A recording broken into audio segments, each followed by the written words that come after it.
daydream numbs my mind. Turn on the lights, I'm still blind. Speed up, slow down, wheels keep on spinning. I play the game, but I'm not winning. I've been east, I've been west, I've been put to the test. I've been high, I've been low, I don't know where to go. I've been lost, I've been found, I've been spinning around. Here's what's left of me now.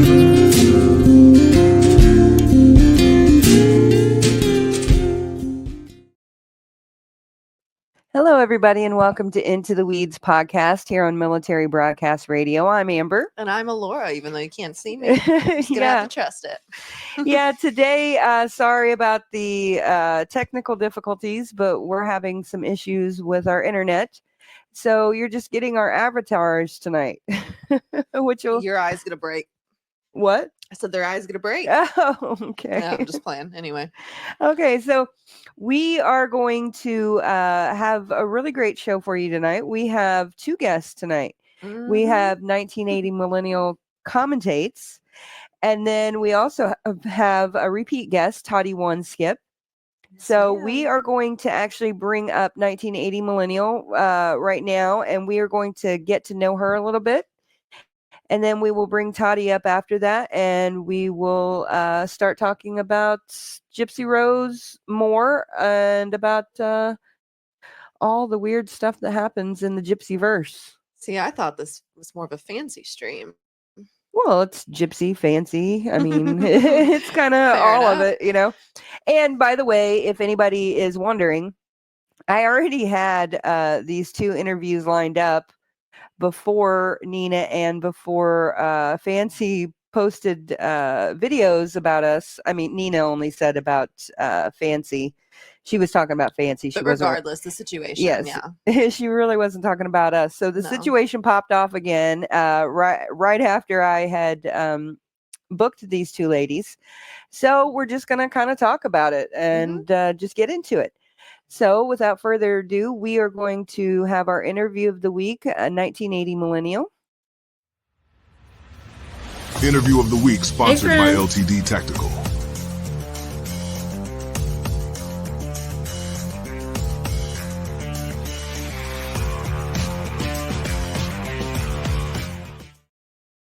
Okay, so we have 1980 Millennial Commentates. Welcome to Into the Weeds podcast. Hi. How's it going? It's going pretty good. How's it going with you? Good. Yeah, so we also been watching all the interesting developments.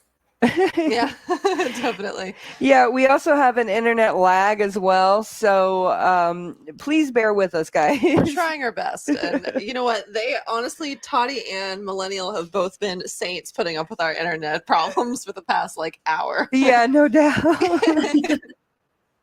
Okay, so Millennial, let's get into who you are and why you're talking about Gypsy and Fancy. Well, I was born in Springfield, Missouri, born and raised mainly in Aurora, Missouri, and in the outlying areas. So I remember distinctly whenever Gypsy and Dee Dee showed up, rolled off that damn helicopter on the wheelchair. And I remember how our community just really, really kicked in. These were Hurricane Katrina victims and just absolutely pitiful, and everyone wanted to help. I remember all of the help that was given. I remember them becoming public figures locally, just like Gypsy talks about in her released book. They were local stars. She says in one passage, whenever we hit the button, the disabled button to open the doors at Walmart, it was like a stage opened, and that was true. I remember hearing about that all the time. So it was, it's a really interesting perspective watching how she's been since she got out. Okay. Yeah. So were there other Hurricane Katrina survivors that came to your area besides Gypsy and Dee Dee? Oh yes, lots of them opened up like Cajun restaurants and stuff like that. It was wonderful, actually. I mean, well, we felt absolutely terrible for the horror that they endured, and a lot of us have Louisiana familial connections and went down there to assist and saw it firsthand. So really, really wanting to help everyone. But yeah, there were a ton of others that came up and opened restaurants, Cajun takeouts, Cajun bars, Cajun karaoke bars, and it was a nice cultural influx, honestly, even in the midst of the tragedy. Okay, so it was for the most part the evacuees were a good thing on your community, but you did have a blight on your community with Gypsy and Dee Dee. Obviously, yeah. Okay, so can you tell us? We didn't know it right away, though. Yeah, no. So can you tell us about how that all happened? Like, tell us how the community felt, everything like that. Kind of give us some insight into what the community was feeling and thinking when everybody came in from Louisiana. Well, everybody was just devastated because, Missouri was settled originally, like then St. Louis was founded by people who come up the Mississippi River from New Orleans and founded a fur trading post up there. And so the connections with Louisiana are very, very deep. And Hurricane Katrina just absolutely devastated Missouri people. So many people I know went down to help. There were linemen, tree crews, nurses, doctors, like all kinds of people from all walks of life just went down to help. And so then when you had victims start showing up, everyone wanted to help them too. And then especially you have this single mom with a child in a wheelchair. And as far as everyone knows, they're just completely disabled and destitute. And, one thing that Gypsy says is true. She talks about the stories that Dee Dee told her about her dad. Dee Dee told those stories all around Southwest Missouri. As far as we all knew, Rod never ever paid a dime of child support, almost killed Gypsy as a baby, and the whole family called her the R word every time they were around her.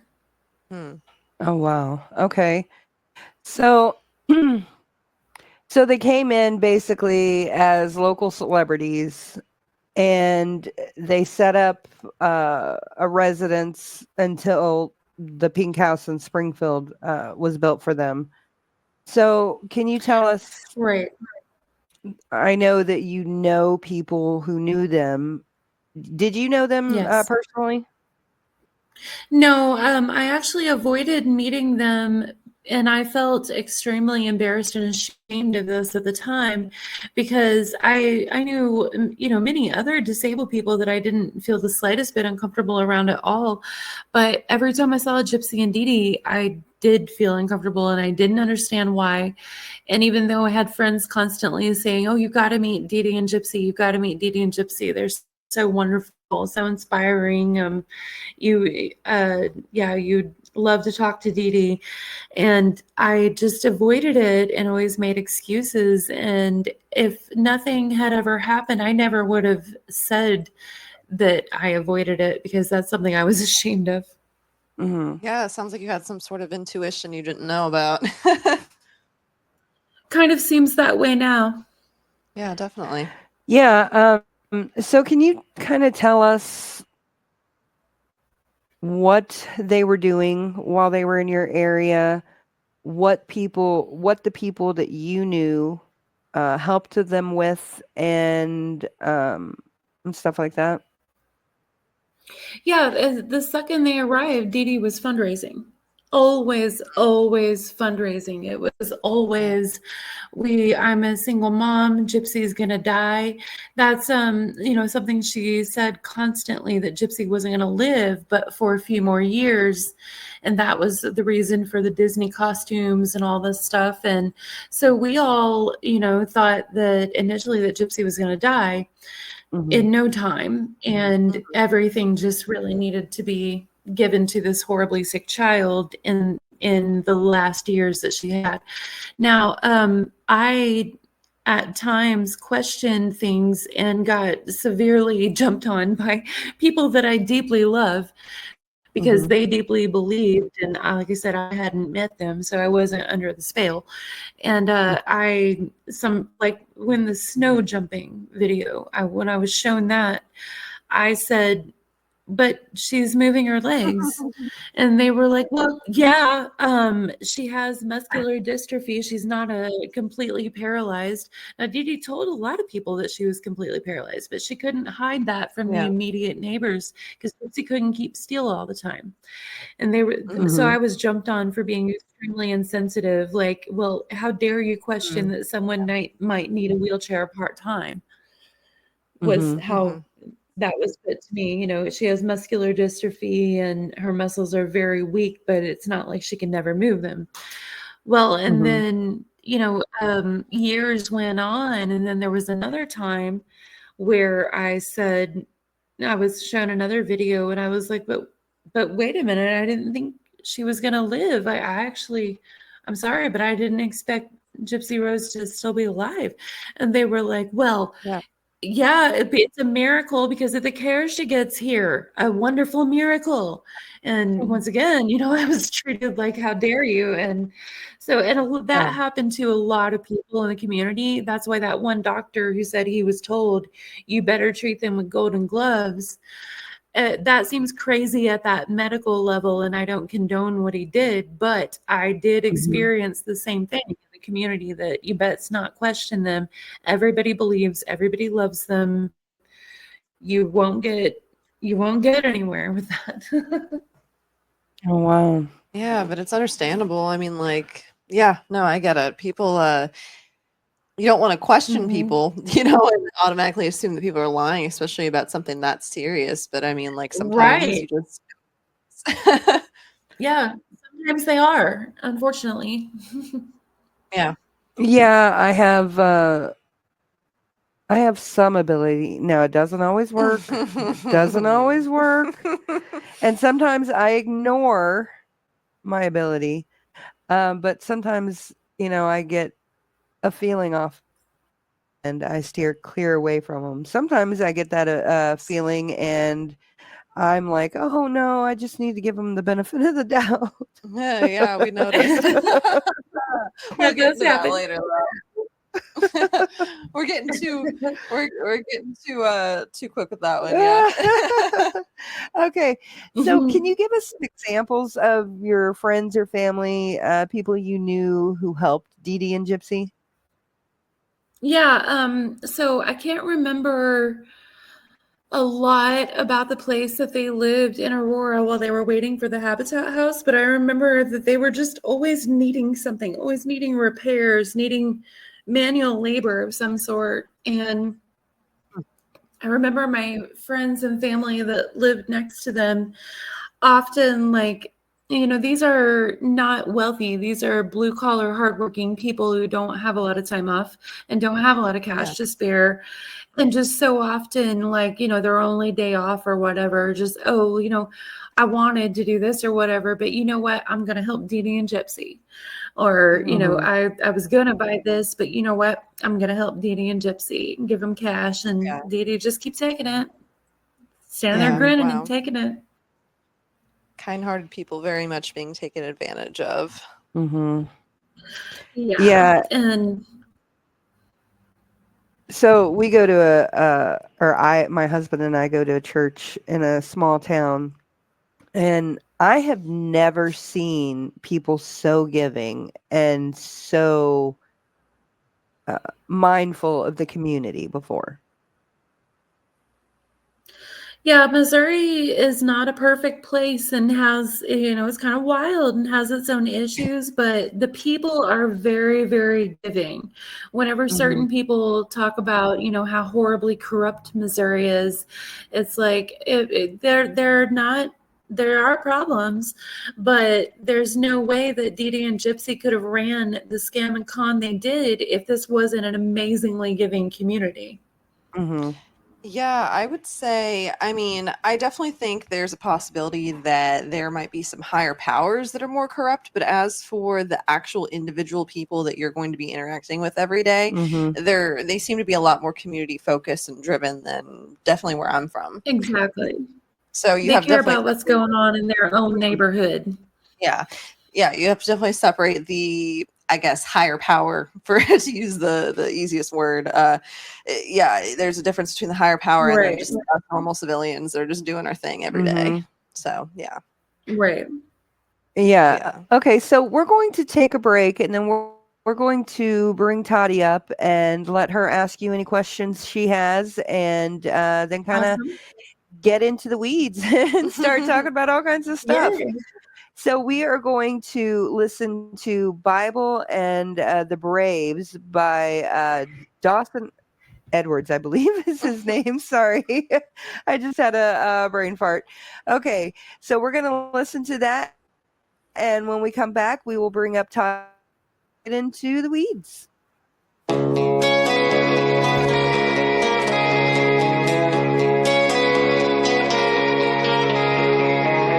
Around here we grew up in a truck bed. Grandma still spanked us with her bare hand. Front porch is where we sit. Sweet tea is what we sip. When Mama prayed she made Daddy turn the game off. Her biscuits make you say hallelujah, hey y'all. There ain't no better way to live. Down here root deep in that red clay. John smokes, Chipper Jones, and Jesus saves. I'm talking sweet home, sweeter than a honey hole. Riding for low, living that high life. By God, ain't nothing gets you high like bleachers and steeples. Yeah, my kind of people were raised on the Bible and the praise.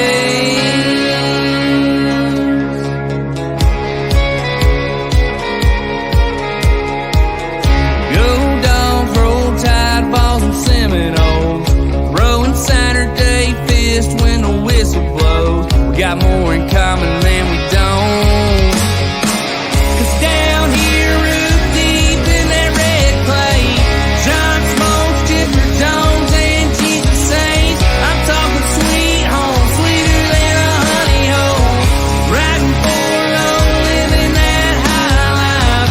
By God, ain't nothing gets you high like bleachers and steeples. Yeah, my kind of people were raised on the Bible and the praise.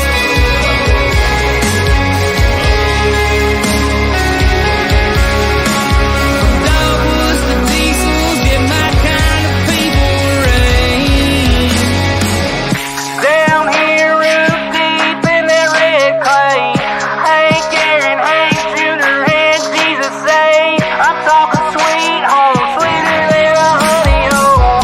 Riding for low, living that high life. By God, ain't nothing gets you high like bleachers and steeples. Yeah, my kind of people were raised on the Bible and the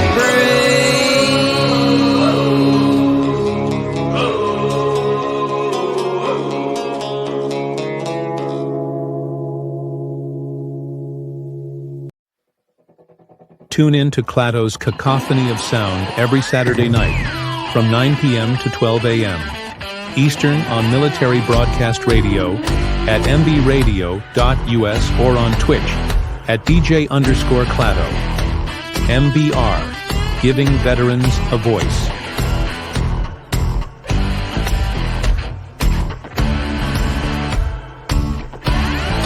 She ain't mine, but she looks fine. Gonna take some time, gonna make her mine, gonna make her mine.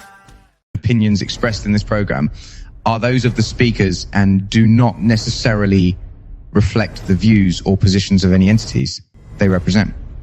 Find us on the web at mbradio.us. Welcome back to Into the Weeds podcast here on Military Broadcast Radio. That was Dawson Edwards with Bible and the Braves. And we are back with 1980 Millennial Commentates and Toddie One Skip. Welcome in, Toddie. Hey everybody, how are you? Thank you for having me again. And Millennial, we talked before, but I just want to put on the record, I am a fan, and I am so glad that you are getting your voice heard and your stories heard. And your channel is just on the verge of what's going to happen. Well, you know, you're going to have good things happening. You got to you're not really emotional about things as much as you're factual, and I appreciate that so much. Thank you so much, Toddie. I really appreciate that. Mean it. Definitely. I respect the hustle. I haven't I had heard of you for a little bit, but I don't know. I've just kind of I've become jaded to the whole Gypsy Rose situation, so I don't pay as much attention to it. And so you just happened to pop up, and I was like, oh, I've heard about her. And so I started watching, and I've binge watched, I'd say, the majority of your videos over the last maybe like 3 days, something like that. So yeah, definitely. I like what you're doing. Thank you. Yep. Of course. Yeah, and I actually came across you maybe 3 or 4 weeks ago, and the first video I saw was a Fancy talking about how her and I had plotted in the lobby about how we were going to talk to Mike Stanfield or something like that, and I was like, oh, really? I don't remember that happening. I love hearing things. I remember seeing that comment. So wait a minute, I missed that. Where did you see that video? Was that a Fancy video or 1980 video talking about what was that? Toddie, it's a Fancy react that I did. I showed Fancy live talking about how she was like, I nudged Amber. Where I saw it. Okay, you're the video that I saw that in. Okay. Okay, now I got it. Okay, I got it. I know which video now you're talking about and everything. Yes. Okay. Now, what was she saying, Millennial? She said that she nudged you and said something about that. You said, wouldn't it be funny? You want to have Sarah go over there, and then she nudged Sarah and said, "I'll give you $1 million if you go over there and ask Mike Stanfield for a comment." Like it was all a big joke, which is completely different from her story before that and after that. Definitely. I've missed this video apparently. So it was your grand scheme. It was your idea. Yeah. Wow. Oh my goodness. That makes sense. I'm sorry. Anyway, yeah, it seems like there's a lot of inconsistencies in some of the stories that she tells, whether it has to do with us or literally anything else in her life. Yeah, and Toddie actually, go ahead. Oh, I just said recollections may vary. Yes, quoting. It's alleged and for educational purposes only. I love quoting the Queen, though. Recollections may vary. We're not talking about. I love Nina now. We're not talking about Nina here. Nina's my queen. I was talking about Queen Elizabeth. I know you were being facetious about. Yeah, I know. Yeah. So. Toddie, do you have any questions for Millennial about Aurora and Gypsy's time there? Yes, I do. Because I wanted to know. So I know that Dee Dee was a scammer. I know that, and I am not finding excuses for this woman at all. Mm-hmm. But did she have, or could anybody say, gee? Did anybody say anything like, well, you know, we heard that Gypsy was threatening to somebody, or, you know, Gypsy's kind of weird, or did anybody else get the idea of Gypsy? And about Dee Dee, did they say, I mean, like, what did they say about Dee Dee? Was she kind? Was she sweet? Like, what was like the vibe that they got from either one or both of them, please? Dee Dee would always give off the impression of being like this. I think she might have played it up, but she gave off the impression of being slightly slow, as with Gypsy, and very, very sweet and extremely Christian. But she was also real quick to tell you that she knew all about Louisiana voodoo and witchcraft. Now, I'm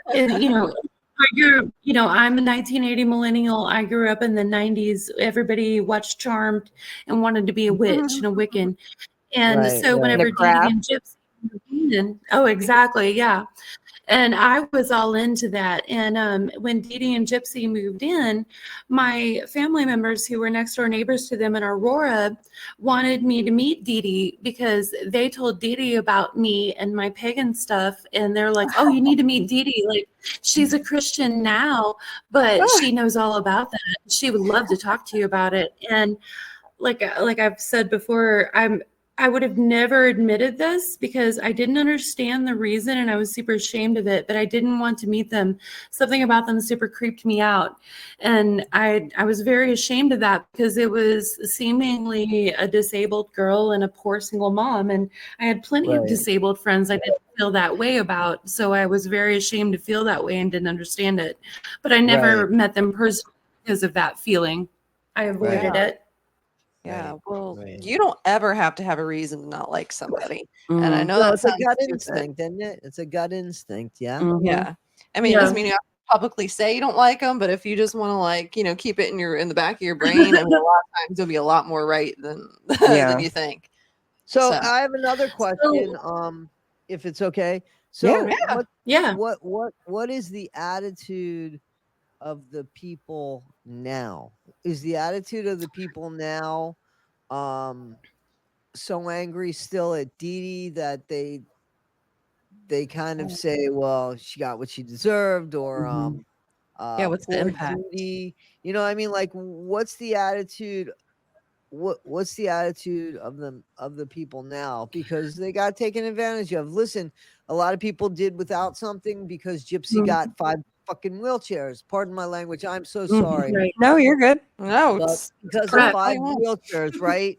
When at least 4 other people could have gotten 4 of those 5 wheelchairs, let alone 5 of the 5. So I'm right there. Or someone got that house who actually deserved it. Exactly. Bingo. Exactly.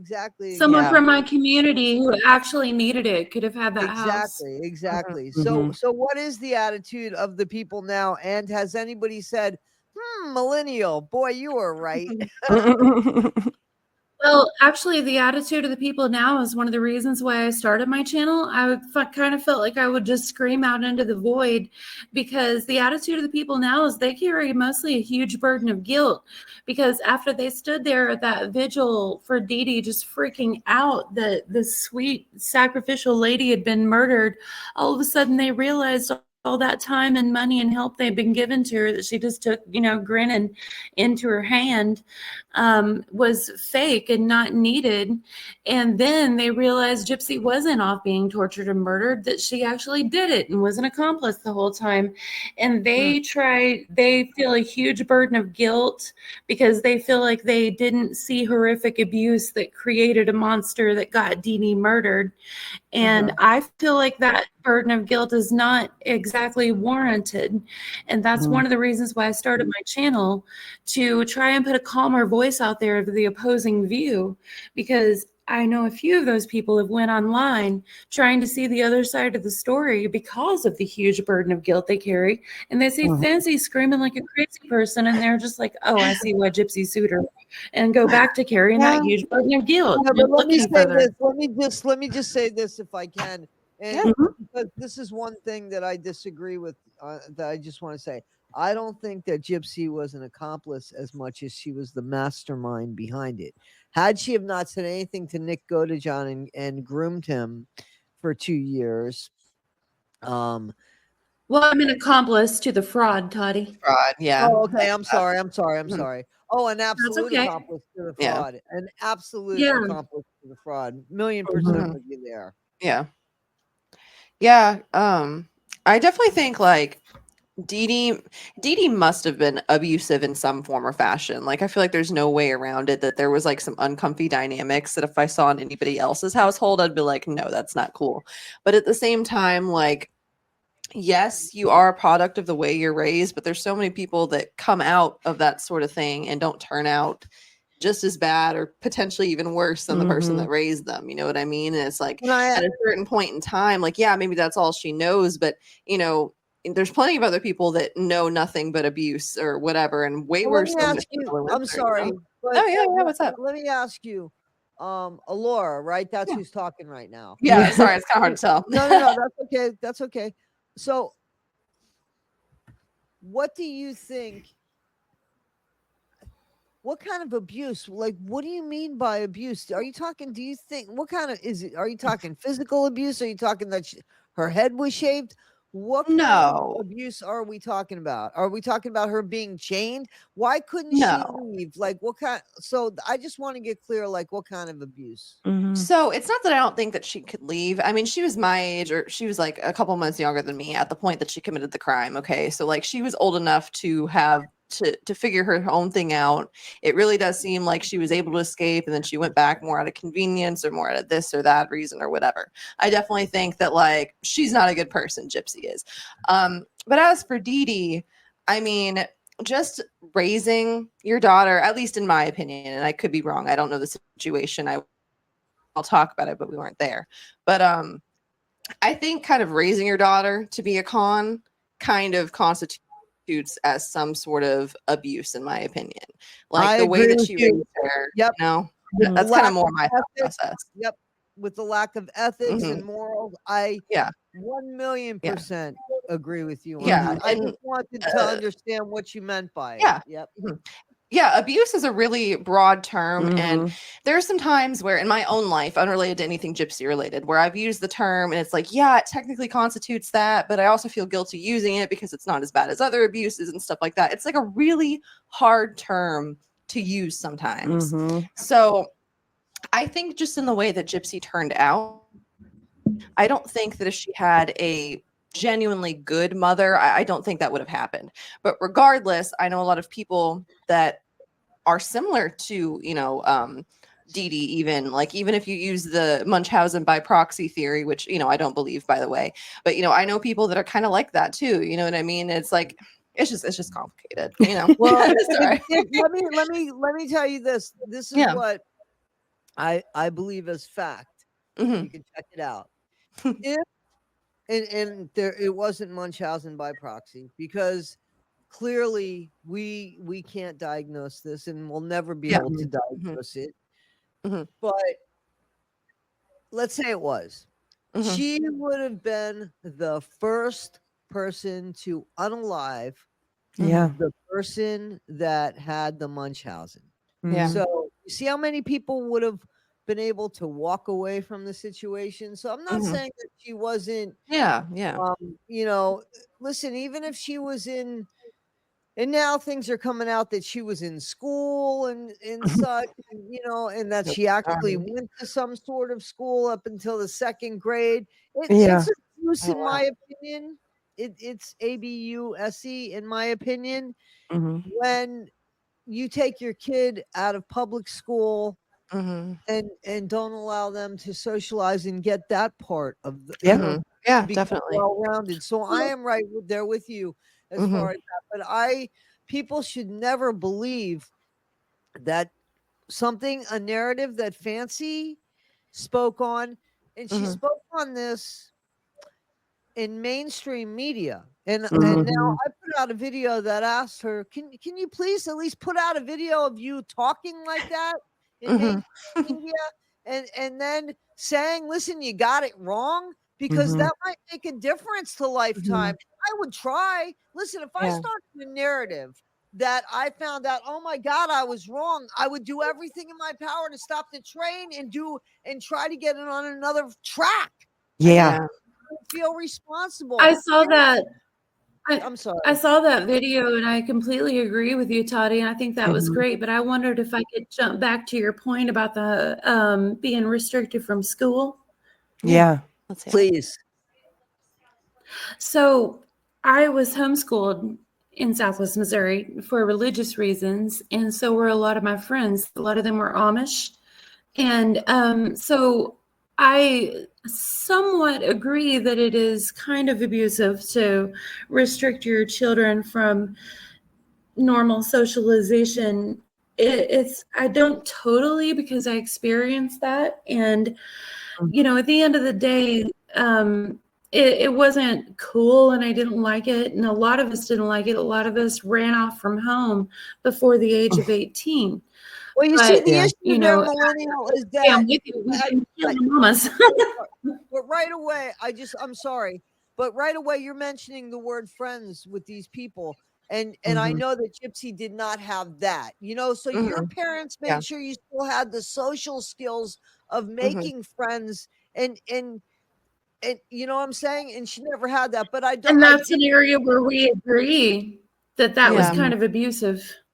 Yeah, because listen, homeschooling, I would never knock. I get it, especially now, because it's dangerous to send your kid to school. But you still have to make up for the way that kids interact with kids. And that is abusive when you don't make that a point. I think that I agree. I think that Dee Dee was abusive. Dee Dee did restrict Gypsy from that kind of thing. Exactly. She did. She was afraid of the con being exposed. I agree 1,000,000% with you. Agree 1,000,000% with you. So I didn't want you to think that homeschooling I think is bad. I don't think it's bad. Oh no, we get it. Yeah. Awesome. Good deal. I just wanted to be clear on that for all of our viewers. No, we appreciate the clarification. Yeah, I homeschooled Alora. Yeah, well, for briefly. Well, you didn't homeschool me. I homeschooled myself, and then I didn't do anything. And then, I did homeschool for about 3 years. I did it for middle school. Yeah. And that didn't work very well. Yeah, we'll just say that. It ended up in me going back to school. But that being said, my mother did, we were very involved in the church at the time. And, I do have a little bit of religious trauma, but for the most part, like everything that happened in that church, other than like stupid little girl shit, it was, it was mostly good. And so, I was still able to have some sort of a relationship with people. And then plus you guys were in college as well. Yeah. And there were a bunch of, we lived on campus when I was like 9 for a little bit. And I know that's a different time, but we'd still go to school with her. And there were a bunch of other kids that were my age that I knew that would live there. So I got a little bit of my socialization too. But I do know people that were homeschooled that maybe they weren't even like unable to socialize, but like the way they developed, I don't feel like they're who's normal, you know what I mean? But like I feel like they didn't develop in the way that maybe they could have, you know what I mean? Most definitely. So most definitely. Okay, so we're going to I need to take a break, and we're going to listen to Stephen Covell, Her Cold Hands, and then when we come back, we're going to talk more about everything that's been going on lately. Yeah, and let me just say that I honestly didn't mean to step on you, Millennial. I didn't mean to step on you or cut you off like that. No, Toddie, I didn't feel that way at all. No. Okay, great. It's also hard to see who's talking in here right now and all that stuff, so it happens. Yeah, Yes, no, ma'am. don't. Okay. So we're going to listen to Stephen Covell, Her Cold Hands, and we'll be back. Okay.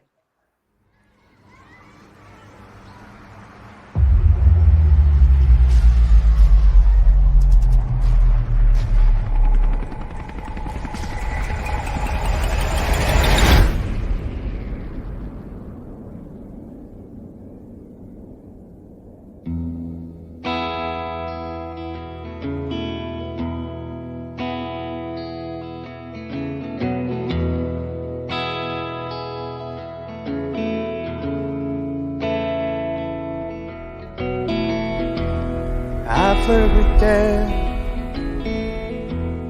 I send her flowers and chocolates in the hopes that she'll notice and send her attention my way. But there she flirts back, gives me the smile that I wanted, takes my hand and holds it because hers are always so cold. Maybe oh yes, I am a fool.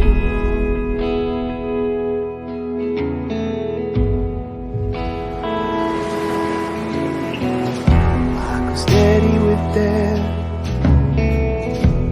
go driving around after my ship, down to the shore where it's quiet, trying to just be alone.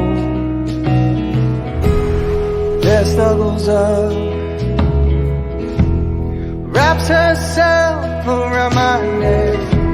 She lets go, I catch my breath, and we both stare up at the sky.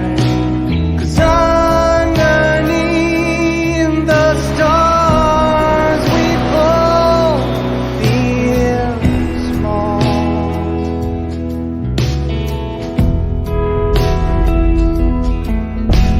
She said, let's go home. I said, that's a good call.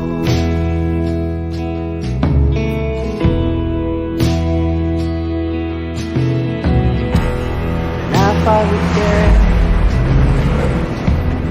she breaks a glass on the counter, storms out through the shower, slamming the door as she goes, stops returning my calls.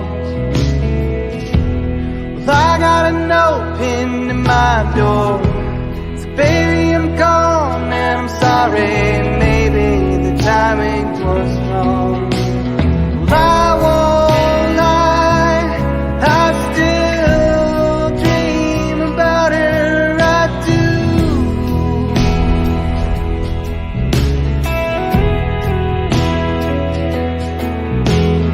One day she'll be back. Girls like that always choose. When I smell the shirt that you left in my bedroom, the sweet sour smoke of a perfume, I know that I should, but I can't throw it out.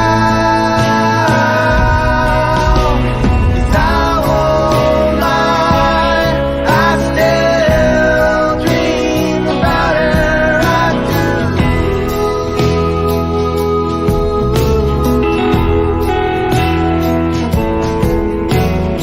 One day she'll come back, girls like that always do.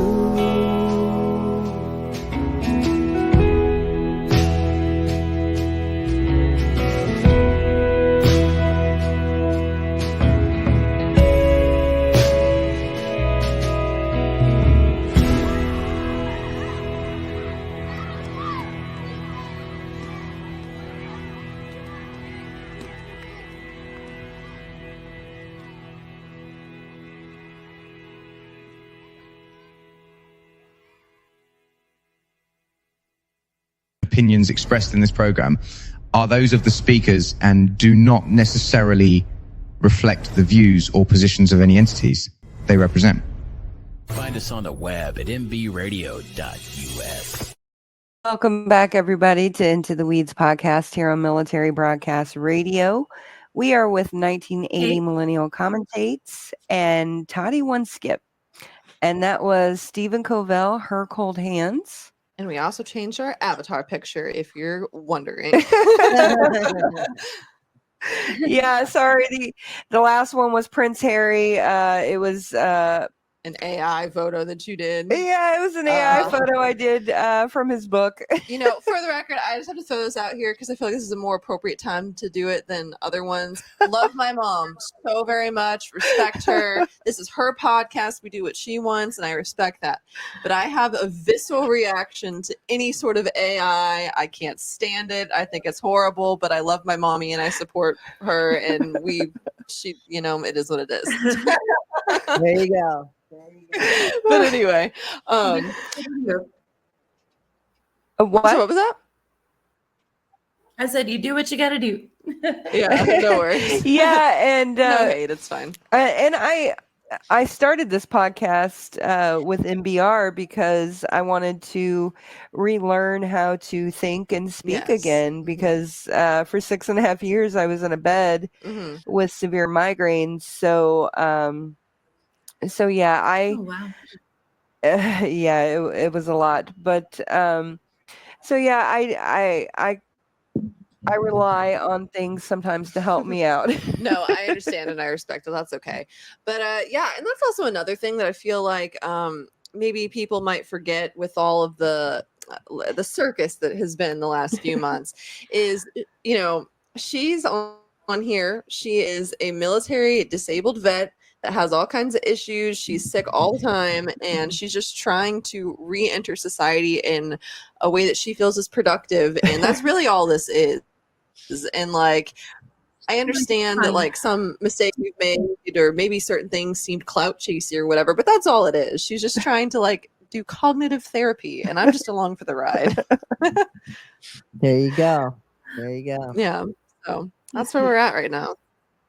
Yeah, and I think it was good to bring that up, Alora, because so I interviewed Nina, and then I interviewed Fancy, and it just so happened that we had actually talked to Fancy for like 30 minutes the day before we interviewed Nina. Yeah. But Fancy like double booked herself or something. I don't even know. And she ended up not being able to stay on for us to have an actual conversation. Yeah, to actually record an episode, and we had a couple of issues with our camera as well. Yeah. So yeah, when I started getting into all of this Gypsy Rose stuff, I really didn't know a whole lot about it. I was just kind of, well, my cousin was incarcerated with her, and I was trying to figure everything out. Yeah, and I feel like a lot of people can relate, whether they want to or not, that a lot of people's first, like, the way they dip their toes in the water with this anti-Gypsy Rose stuff is that they heard Fancy first. A lot of people that have been here for a while heard Fancy first, and we're probably not the first people to have kind of bought into some of her stuff at first. I don't feel like that's super uncommon. Well, that was me. No, I could speak. I'm sorry. Go ahead. No, you're good. I just said definitely not. Go right ahead, Toddie. No, I could speak for myself and say that I've always said she was the loudest, right? She was the loudest. And again, Gypsy kind of exposed herself to everybody, I think. Yeah. So when my opinion started changing, I started looking online and saying, is there anybody else that feels this way? You know what I mean? Me and of too. course, Nancy was the loudest at the time. Yeah. And the self-proclaimed, you know, you got to remember she had Number one expert. Self-proclaimed. So illustrious maestro. What? So, you know, she had made things. So yes, I understand. And she was the loudest. Is that fair to say? Yeah, definitely at first. Yeah, for sure. Well, she still is. There were no Becca Scoops back then. Yeah, no Becca Scoops at that time. Yeah, no, definitely. Thank God for Becca Scoops. Yeah. Yeah, but Becca Scoops carries herself. Becca Scoops carries herself 1,000% different. 1,000. Oh yeah, Exactly. I mean, everyone Rebecca carries Scoops themselves. has class. You know what I'm saying? Like, she has class and couth, and you know what I mean. And so does Nina. And you know, I mean, but Fancy has just, you know, listen. She talks to people horrible. That's how I had, I guess, a falling out with her because I had an opinion that she didn't like. Right. It disappointed her. But anyway, well, it's funny. Okay, so the morning of the Chillicothe incident, you had put out a video, Toddie, and you were kind of questioning whether it was a whole freedom of speech situation or if it was something else. okay. Do you remember that? I know that I put out a video. I didn't know that I put it out at the same time. I might have. I believe you. I mean, I totally believe you because there were people like Nina coming on, and I appreciate Nina, and I haven't found Nina in an untruth.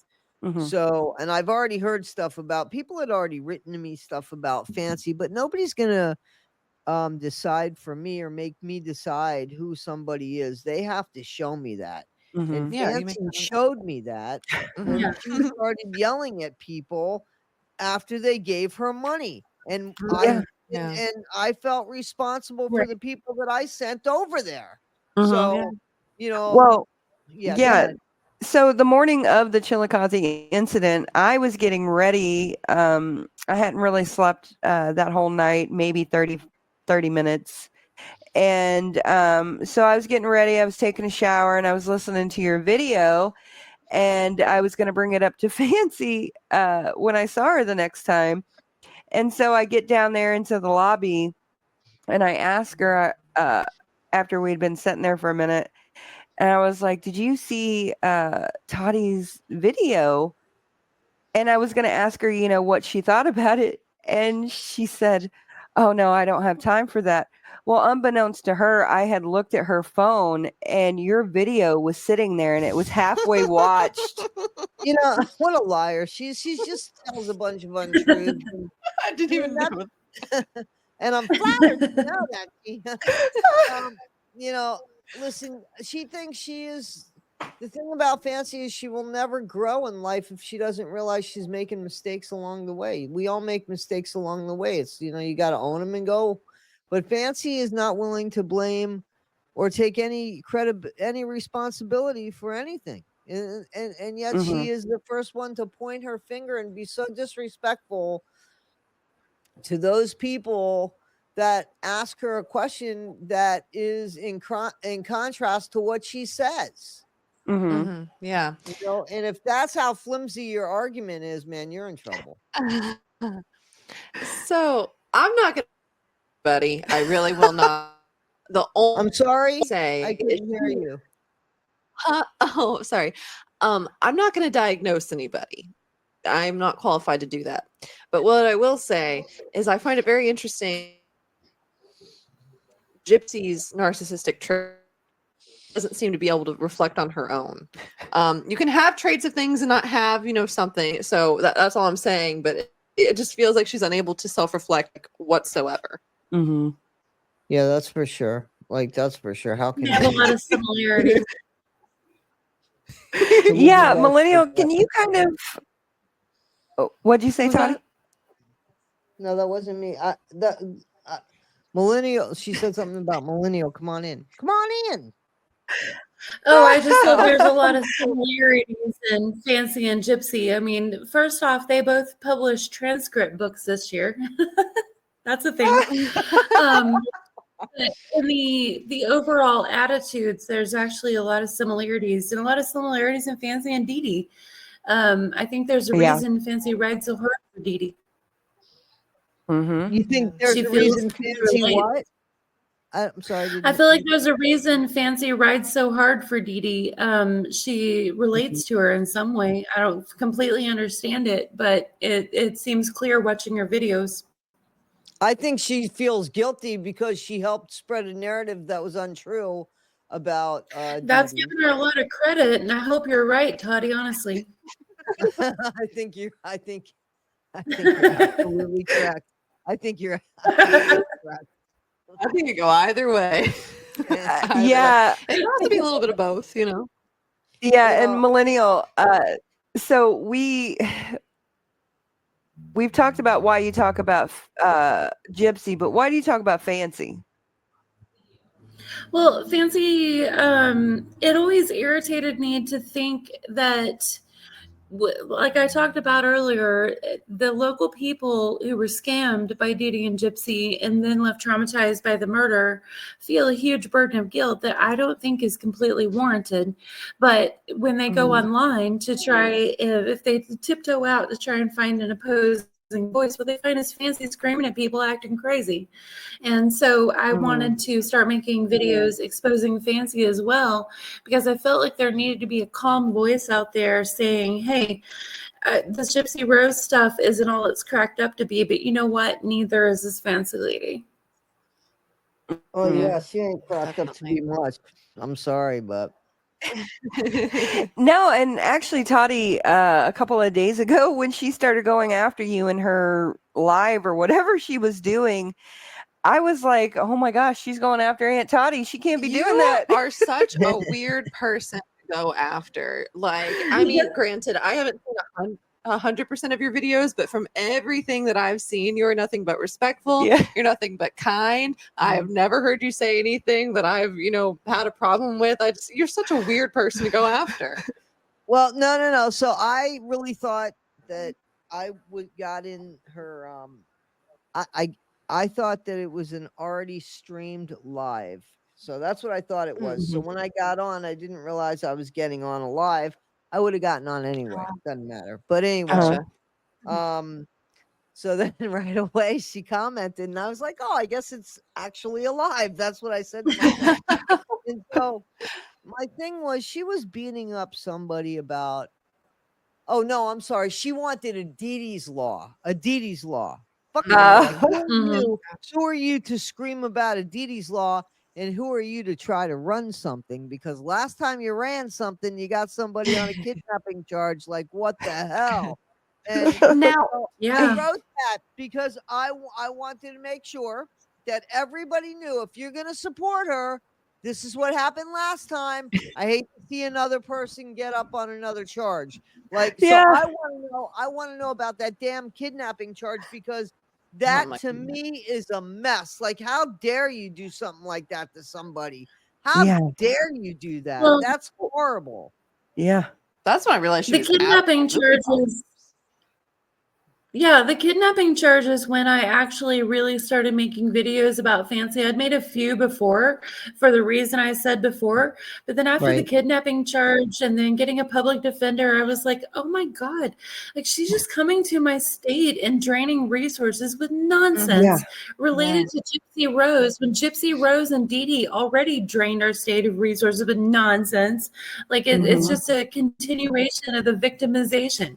And Fancy thinks she's opposing it, but whenever she comes and does crap like that, she's not. She's adding to the problem. And so that's when I really started going in on making videos reacting to everything that she did, calling it out related to Missouri.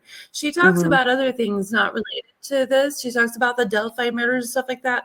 I don't even watch. I don't pay attention. I'm not interested. I'm only interested in what she says about Missouri and Gypsy Rose. That's fair.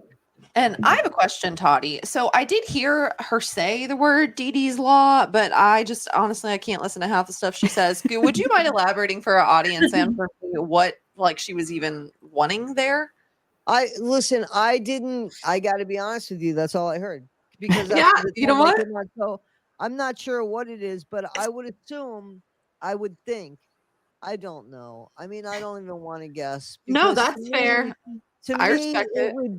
It would be, respecting the legacy of somebody. You know what I'm saying? Like, stop beating up the woman's legacy. In the meantime, again, what Fancy needs to humble herself to is that you are part of this narrative on social media and on mainstream media.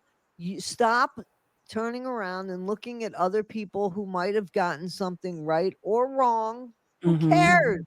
I mean, you spreaded the worst of it all and you got it wrong. So you don't even give grace. You would think, man, I know what that feels like.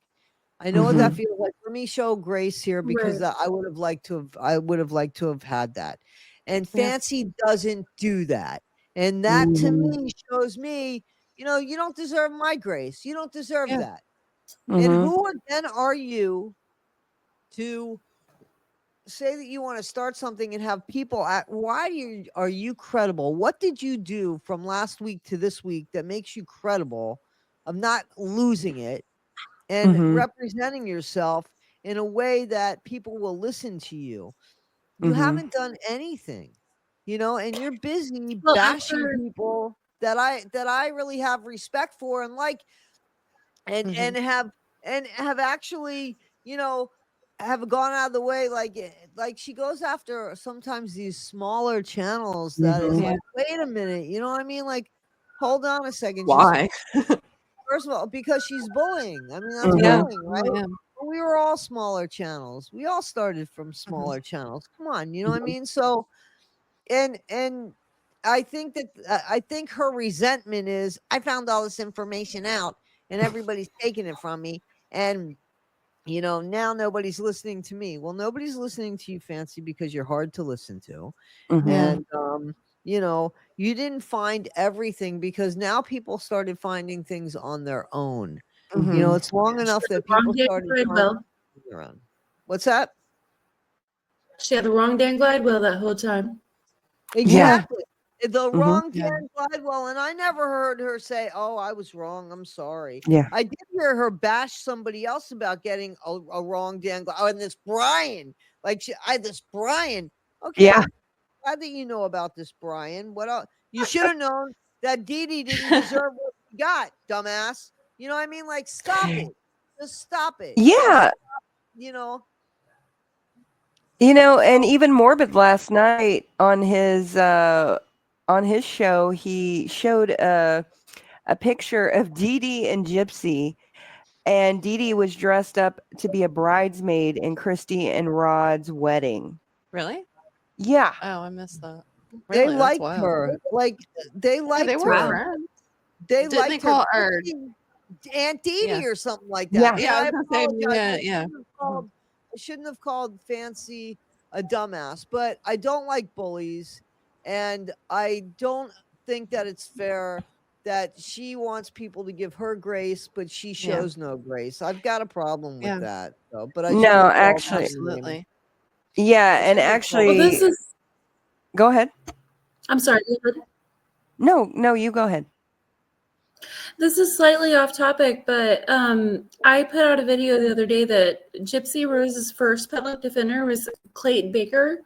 I don't actually know when Mike Stanfield came into play, but apparently Clayton Baker was the person who came up with the Munchausen by proxy defense and first presented it. I assumed that Fancy would have probably come up with him and interviewed him before, and I asked Uncorked with Brandy about it, and she said no, she never talked about any or interviewed anyone but Mike Stanfield. I So never heard of that's this all. guy. Yeah, But never heard. yeah, Clayton Baker was her first public Wow. defender, and I don't know exactly when Stanfield came in. I know he was in early because I found a picture of Clayt and Mike on either side of Gypsy Rose in her stripes, you know, her county stripes yeah. originally in Right. Springfield. The horizontal stripe. Mhm.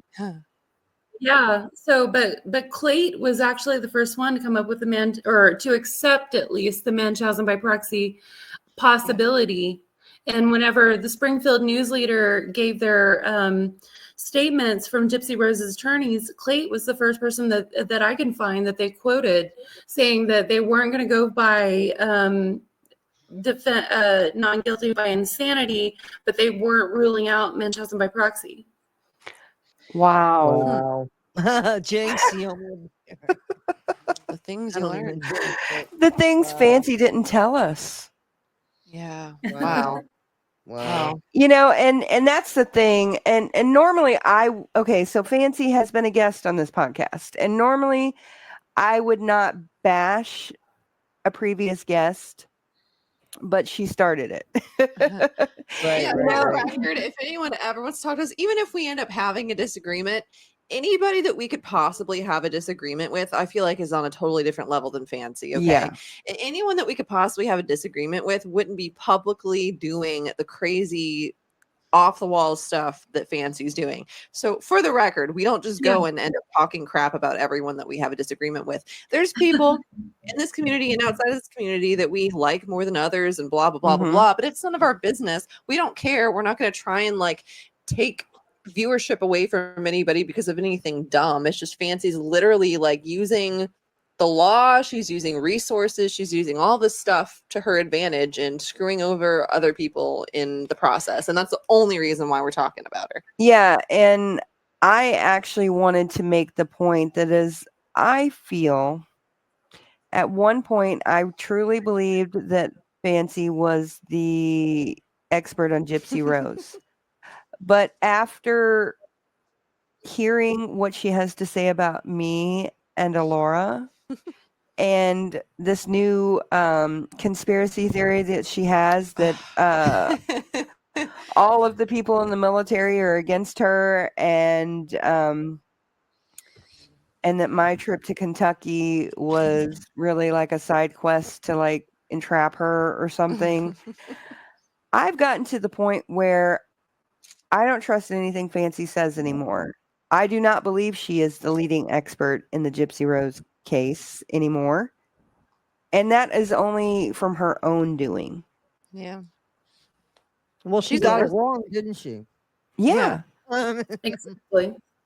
Absolutely. And I mean, she might have been in it a long time, but she got so much wrong. And to be judging other people the way she does for changing any kind of opinion. Yeah. Yeah.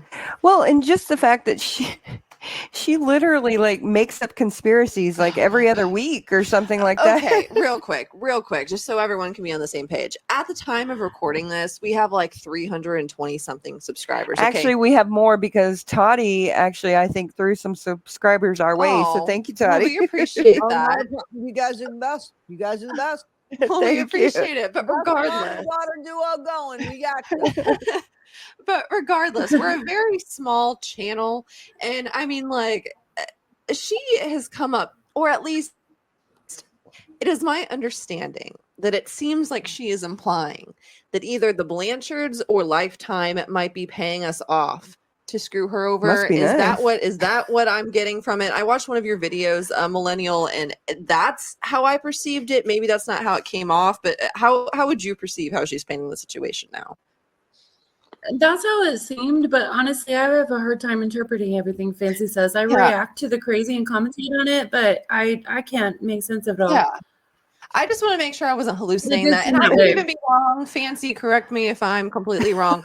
But I'm just going to say, like, if that is something that's being implied, what makes you think we're that important? Because we're really not that important. Nobody's watching us clearly. Like, nothing's happening. I have no money. I work at a nursery. Okay. Like, this is not like, we're not important enough to be paid off by Lifetime, but thank you for thinking that we are. I really don't know what to say about that. Like, Well, and that even started from the beginning after the Chillicothe incident. Fancy started saying that we were Blanchard plants, or Bree had gotten to us, and Bree had only spoken to you a few times. oh my goodness. 3 times. Okay, so here's what happened. Millennial or Toddie, not that I think you care, but if for whatever reason you would like to read all of my messages with Bree or Pink Hat Sarah or whatever, you'll see, like, you'll be able to scroll within like a couple of like swipes. Okay. Like, I don't feel comfortable putting my DMs on the internet, not because I have anything to hide or anyone said anything wrong. It's just like, I don't want my personal conversations out in the open, so I'm not going to put somebody else's stuff out in the open. I understand. But if like some third party wants to review it and like check me out, like, that's fine. So the only thing, like with Bree, right? I have seen a little bit more of Bree now than I had at the time. And I will still maintain the fact that she was not rude to me. Now, did it seem like she was trying to manipulate me? Absolutely. But do I really care? No, that just, it is what it is. Okay. But, you know, I will agree. She kind of, she can be a little interesting at times. She doesn't really know when to quit. And I think that's the case for a lot of people though. So, but again, like in the whole conversation with Bree, we never came to an agreement. Like, like I never, like, I don't want to say I was fighting her the whole time, because I absolutely wasn't. I was not. We were having a reasonable conversation, but like we were not on the same page at all. So I don't know why she thinks that like Bree got in my head or something, you know, which is crazy. Yeah.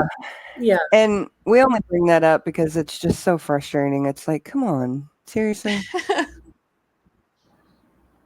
I'm not sure Yeah, I she can believes imagine. that. I'm sorry. I don't go know if ahead, she believes. Millennial. I stepped on. Oh, you're Millennial. good. I was just saying, I understand. No, you're good, Toddie. I have a bit of a lag, so I end up over talking people accidentally. No worries.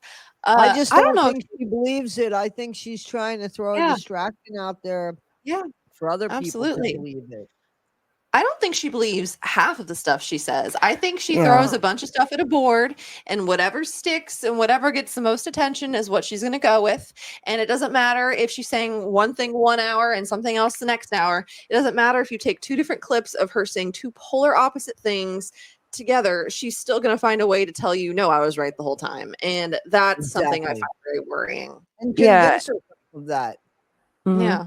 I almost feel a little bit like I feel like I'm seeing something familiar because, like I told y'all back in the day, whenever people that I loved who were so invested in helping Dee Dee and Gypsy, if you said anything like, oh my God, she just moved her legs jumping off that rail into the snow, it was, well, yeah, she can move her legs. She has muscular dystrophy. She's not completely paralyzed. Why are you attacking a child in a wheelchair? And I almost feel like somehow Bree is into that exact same mindset of what the defenders were back then. Mm-hmm. Yeah. You couldn't say anything about that community. Mm-hmm.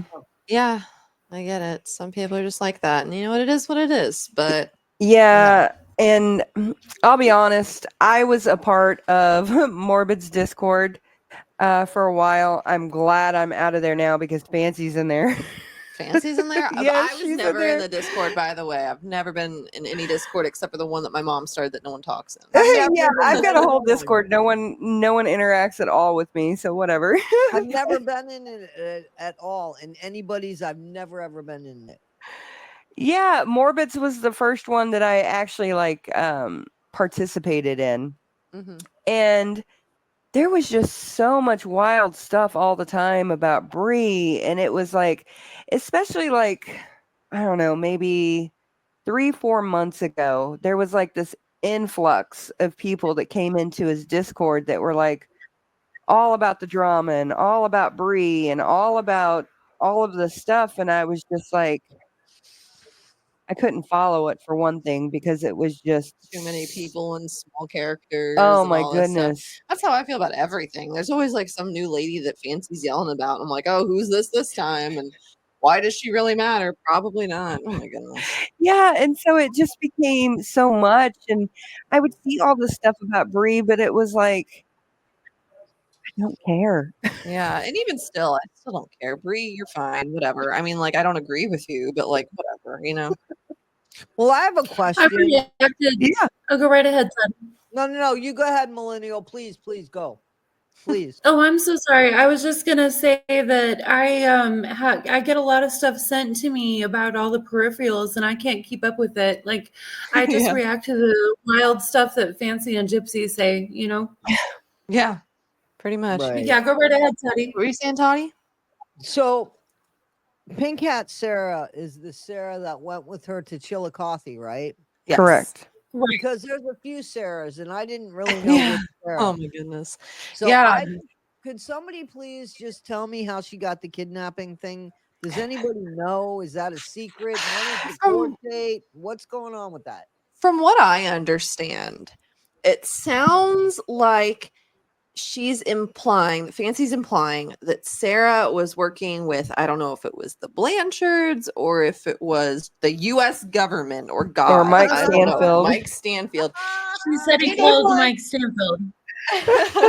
Any crazy mastermind, and that she's working with them, and that she offered to drive Fancy to Missouri.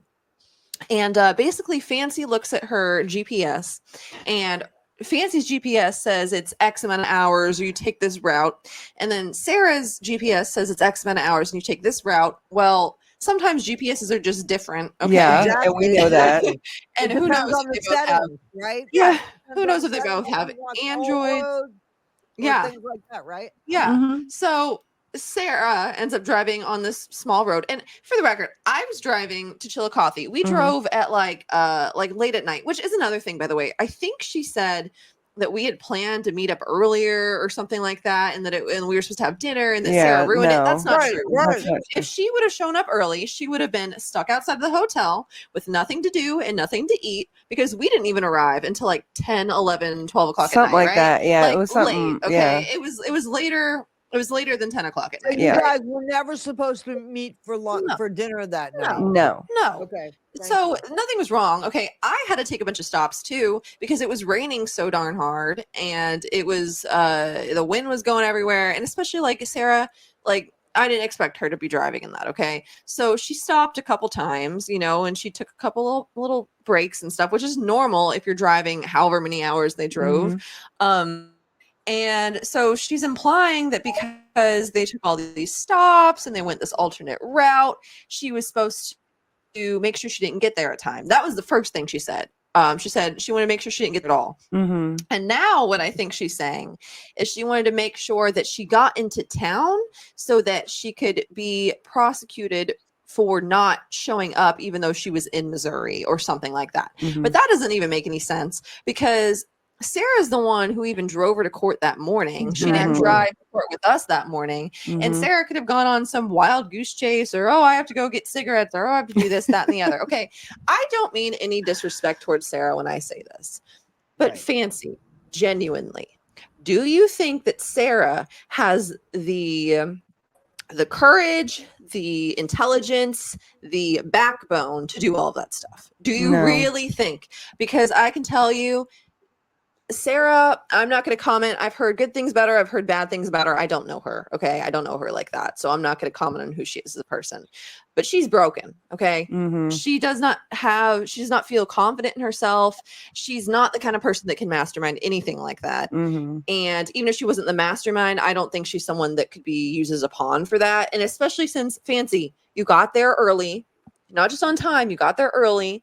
Everything was fine. And Sarah she also has a warrant out for her arrest. So like, I don't understand what you're even saying. And it's like, we don't have warrants out for arrest because the way that we worded things, Fancy, if you don't know for 100% fact that you saw a chest bump, you say, I think I saw a chest bump, or I perceived it as a chest bump. You don't say, this person 100% chest bumped this other person. And then on top of that, accusing, what was it, the DA or whatever, and then putting his photo out there. Stuff. It's like, oh my goodness. Okay. And then to blame Veda J for creating the conspiracy or something like that. And like, I don't even know if that's true, but all I'm going to say is like, when you're talking to people, you can like come up with random ideas and talk about things. And it doesn't mean that like it's true. You know what I mean? Like it doesn't mean it needs to be taken as fact or that it's someone's fault for you just like thinking of something, you know? It's like crazy. Yeah. And ask us any other questions you may have about that because I've shut a lot of people down because I didn't want to talk about it because I felt like it was gossip and things like that, you know, but it's at the point where she's just talking crap about us and starting all these rumors and stuff. And, you know, I'm not trying to make this an age thing because it's not. Ask my mom, every single person just about that I hang out with is like older than her. Okay. Yeah. Like literally it pisses her off sometimes. Okay. Okay. So like I'm not trying to make this an age thing, but I'm her daughter's age within like at least 2 years. If we were going after her daughter like this over random stuff, and I'm not trying to act like I put myself on the internet. I am open to criticism because I'm on the internet. You should criticize me if you see something worth criticizing. Okay. But the fact that she's making up all these rumors and lies and just being rude and like insulting things about me and my intelligence. It's like, how would you feel if like some random person decided to take your daughter and put them online and start talking all this crap? You know what I mean? Well, I don't think she'd care because I don't think she cares. But because look at what she did to Sarah. Like, how do you do that to a friend? Like, how do you do that to a friend? And the thing is that after they came back, she tried to reach out and she showed us something that showed that Sarah was in the hospital. Yeah. So if somebody tried that, why did that come up only after the loss? I'm sorry, I ate chicken while you were talking. No, why was it? Thank God we're only having Avatar's show tonight. Why didn't you bring up the kidnapping right away? And I do have a question, if you wouldn't mind. Amber. My question is, tell us what happened, please. Tell me what happened with the credit card in the hotel room because that story. I'm sorry because Fancy just said something different. So can Can you just let that be clear? Can we settle that once and for all, please? About the Yeah. credit card in the hotel room. Yeah. Okay. So the day that Nina announced that Fancy was being sued, I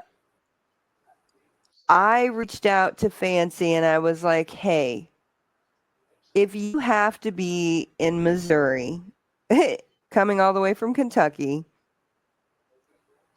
I know that it's going to be hard on you to make that trip. So I would be willing to secure a room for you.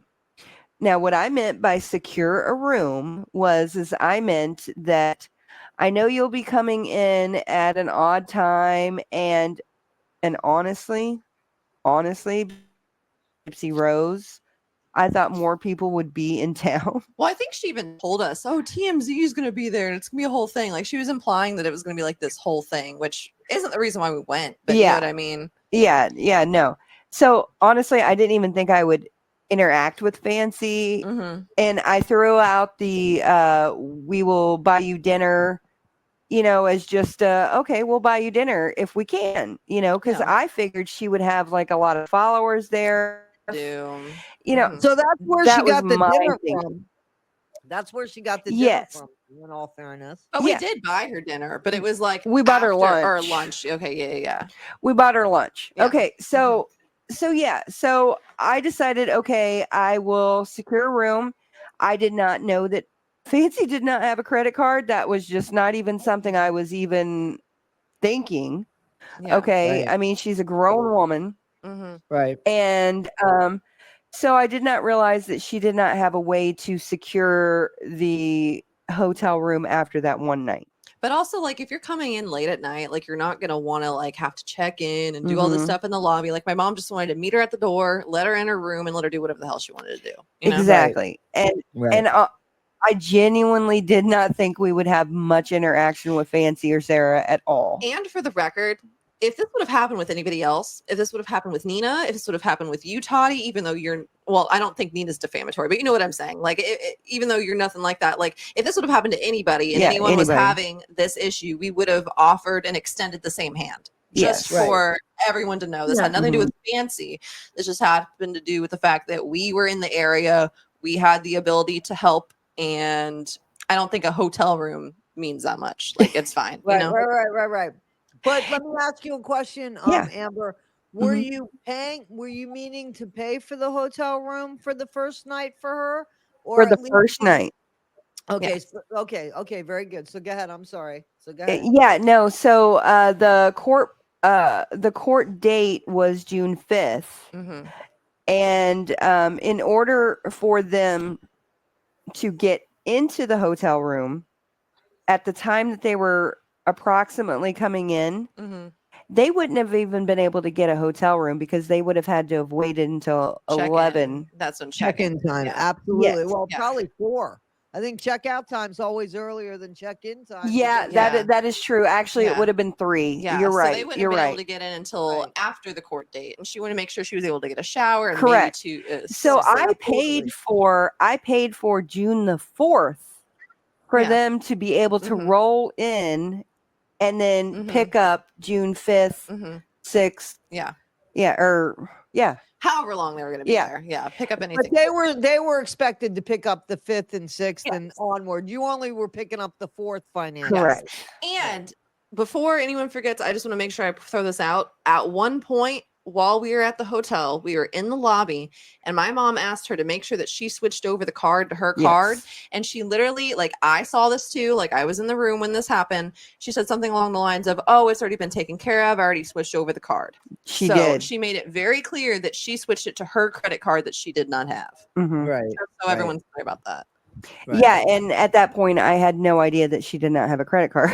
Yeah, because who thought that a 50-year-old Listen, woman? I just want to tell you something. I just want to tell you, and this is just so I would never in a million years, and I don't think you're doing this, but I just want to be transparent. I don't have a credit card. Yeah. I know that now I could get a credit card, but it was 20 years ago, so it's been a while.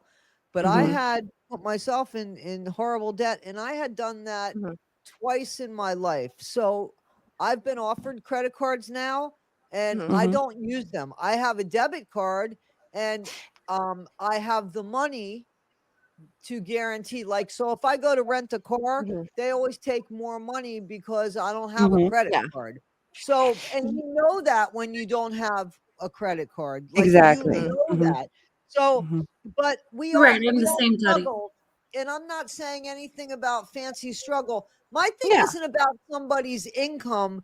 My Mhm. thing is about why are you again you are defaming people, only now you're defaming people that are Yeah. alive, you know. Yeah. And for the record, I think we're using credit card and debit card interchangeably. Is that correct? Or No, do you literally have so to have a credit card? Because that's what I assumed. no, you can. Okay, so it's a lot easier if you It's check easier in. with a credit card. If you check into a hotel room, it's a lot easier if you have a credit card. Gotcha. If you have a debit card, they actually take more off in the front. Because Right. they have insurance, right? Gotcha. Well, they Correct. don't have insurance on a debit card, because if you only have that much money in Yeah. the bank and you mess up that room, they have nothing to go after. But Mhm. at Gotcha. least the credit card company they could go after, and then the credit card company has the Gotcha. collection agencies that come after you. Mhm. Gotcha. So And that's the thing. Yeah. well, Right. to my understanding, does she even have a debit card though? It sounded like she just had a No, she Venmo doesn't. card, which is Yeah, the she doesn't even problem have a debit because she card. could have used a debit card and it would have worked out and she could have, had, extra money taken out, whatever. Mhm. But I think No, she no, just no. had a Venmo Wait a card. minute. In all fairness, I'm sorry. I just want to get things Yeah, straight, of because course, of Fan's course. not here, and I'm not a fan, but I do want to get things straight. So, from Yeah, my you're right. understanding, and again, I'm not to bash anybody, Yeah, when of she Yeah. had course. told the story later, I got the impression that remember when she went to go get the next hotel room? Mhm. Yes. She said, I didn't have the money because they took $100 as a deposit and they wouldn't give it back to me, and I never got the room. Remember that She story? did say that, didn't she? Yeah, Which and we that was on the never Venmo did that. card. Oh, was it on the Venmo? Yeah, but here's Okay. the thing. It doesn't matter if it was a Venmo card per se. It's still like a debit card. It's Yeah. taking money out of an account. Mhm. So what Gotcha. I'm saying is she definitely didn't have the money to cover that. And my thing is, here's an issue. So you got people to donate. You got somebody to pay for Mhm. the first night. Mhm. So that's not even included. You got somebody to pay Yeah. for a meal. That's Mhm. not even included, but yet you got this money, and now on the way back, you need more money. And it's like, whoa. And then you start yelling at people. And that's when I had a problem with her. Yeah. But she has to take responsibility because, she's big in age. You know that there's deposits required, just Mhm. like I know, because you come Right. across this stuff, Yeah. and for her to act stupid about it, and with her saying, I lost $100, I won't get my $100. Yeah, you will. You'll get your Venmo. They Mhm. will get your $100 Yeah. back from you. No, they're not going Yeah. to Yeah. allow that to happen. And so, Absolutely. and then, listen, I indulge. Mhm. So Me I don't too. care.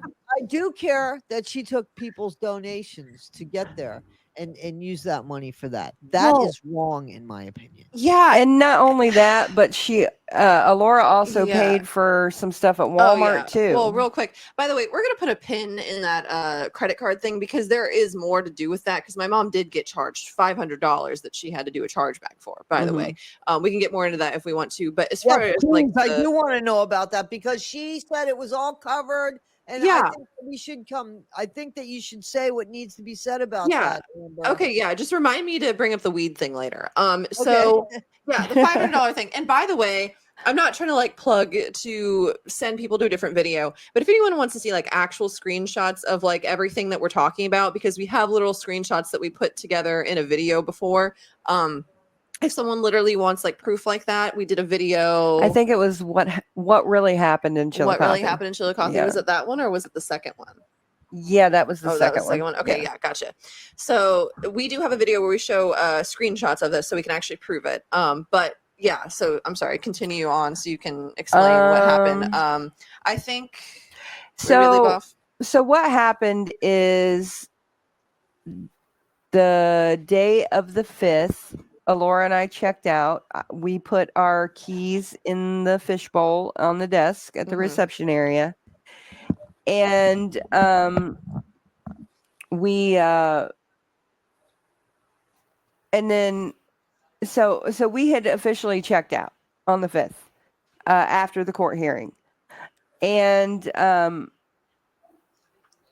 Fancy had told me that she had cleared everything up and put it on her card.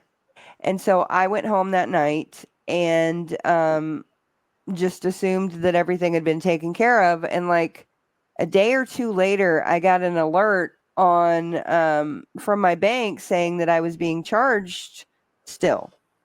And so I was being charged for both hotel rooms, our hotel room and Fancy and Sarah's hotel room.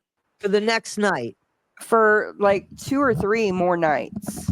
Yeah, whatever it was like $500. Yeah, it was like 2 or 3 more nights. Yeah, and by the way, she didn't tell me about this until like after we had done our first video about Fancy, because if she would have told me, I'm not as nice as she is, and I probably would have said some things that I'm glad she waited to tell me, because I like to think through things before I speak on them. Right. I hear you. Yeah. And so yeah, I hope that clears up some. I'm sorry, are there any more questions about it? Sorry. So did you There's finally? I'm sorry. No, go right ahead. No, you go. No, go right ahead, Toddie. I didn't realize that there was more to this part. Go right ahead. I just wanted to know if did you get your money back? I mean, what did you end up paying for, Amber? Yes, I got all my money back. I ended up paying just for our night in our hotel room and their night in so the 4th.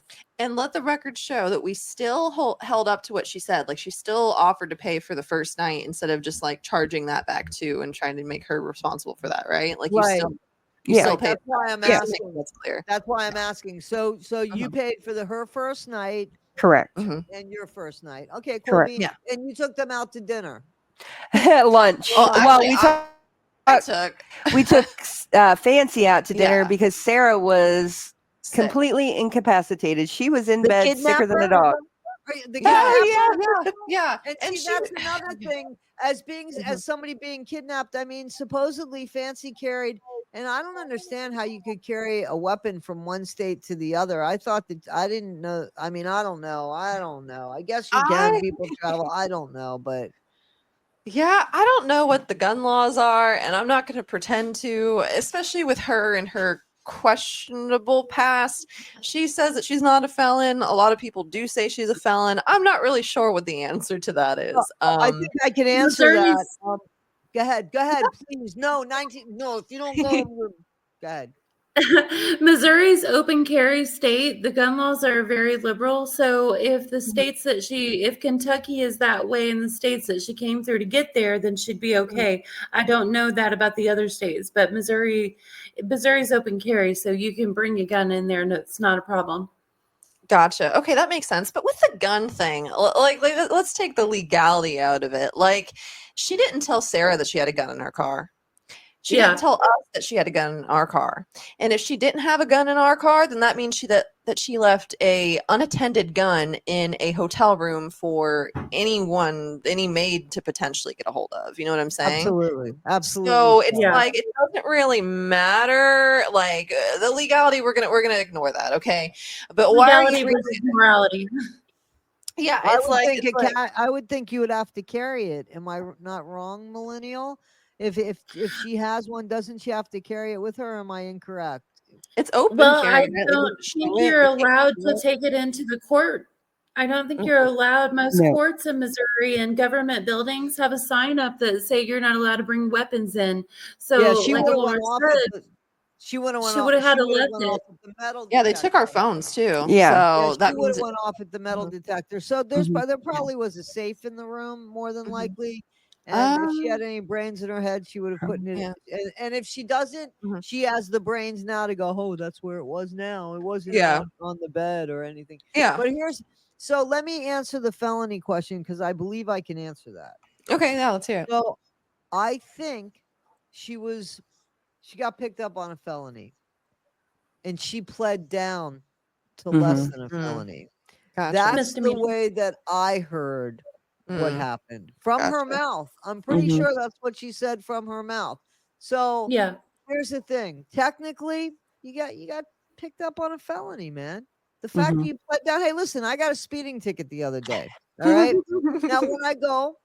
Somebody else must have got one. When I go, I to court, I'm gonna plead that down, hopefully to a non-moving violation, Yep. right? Now, did I Mhm. get a speeding ticket? Yes. Was I speeding? Yes. Yes.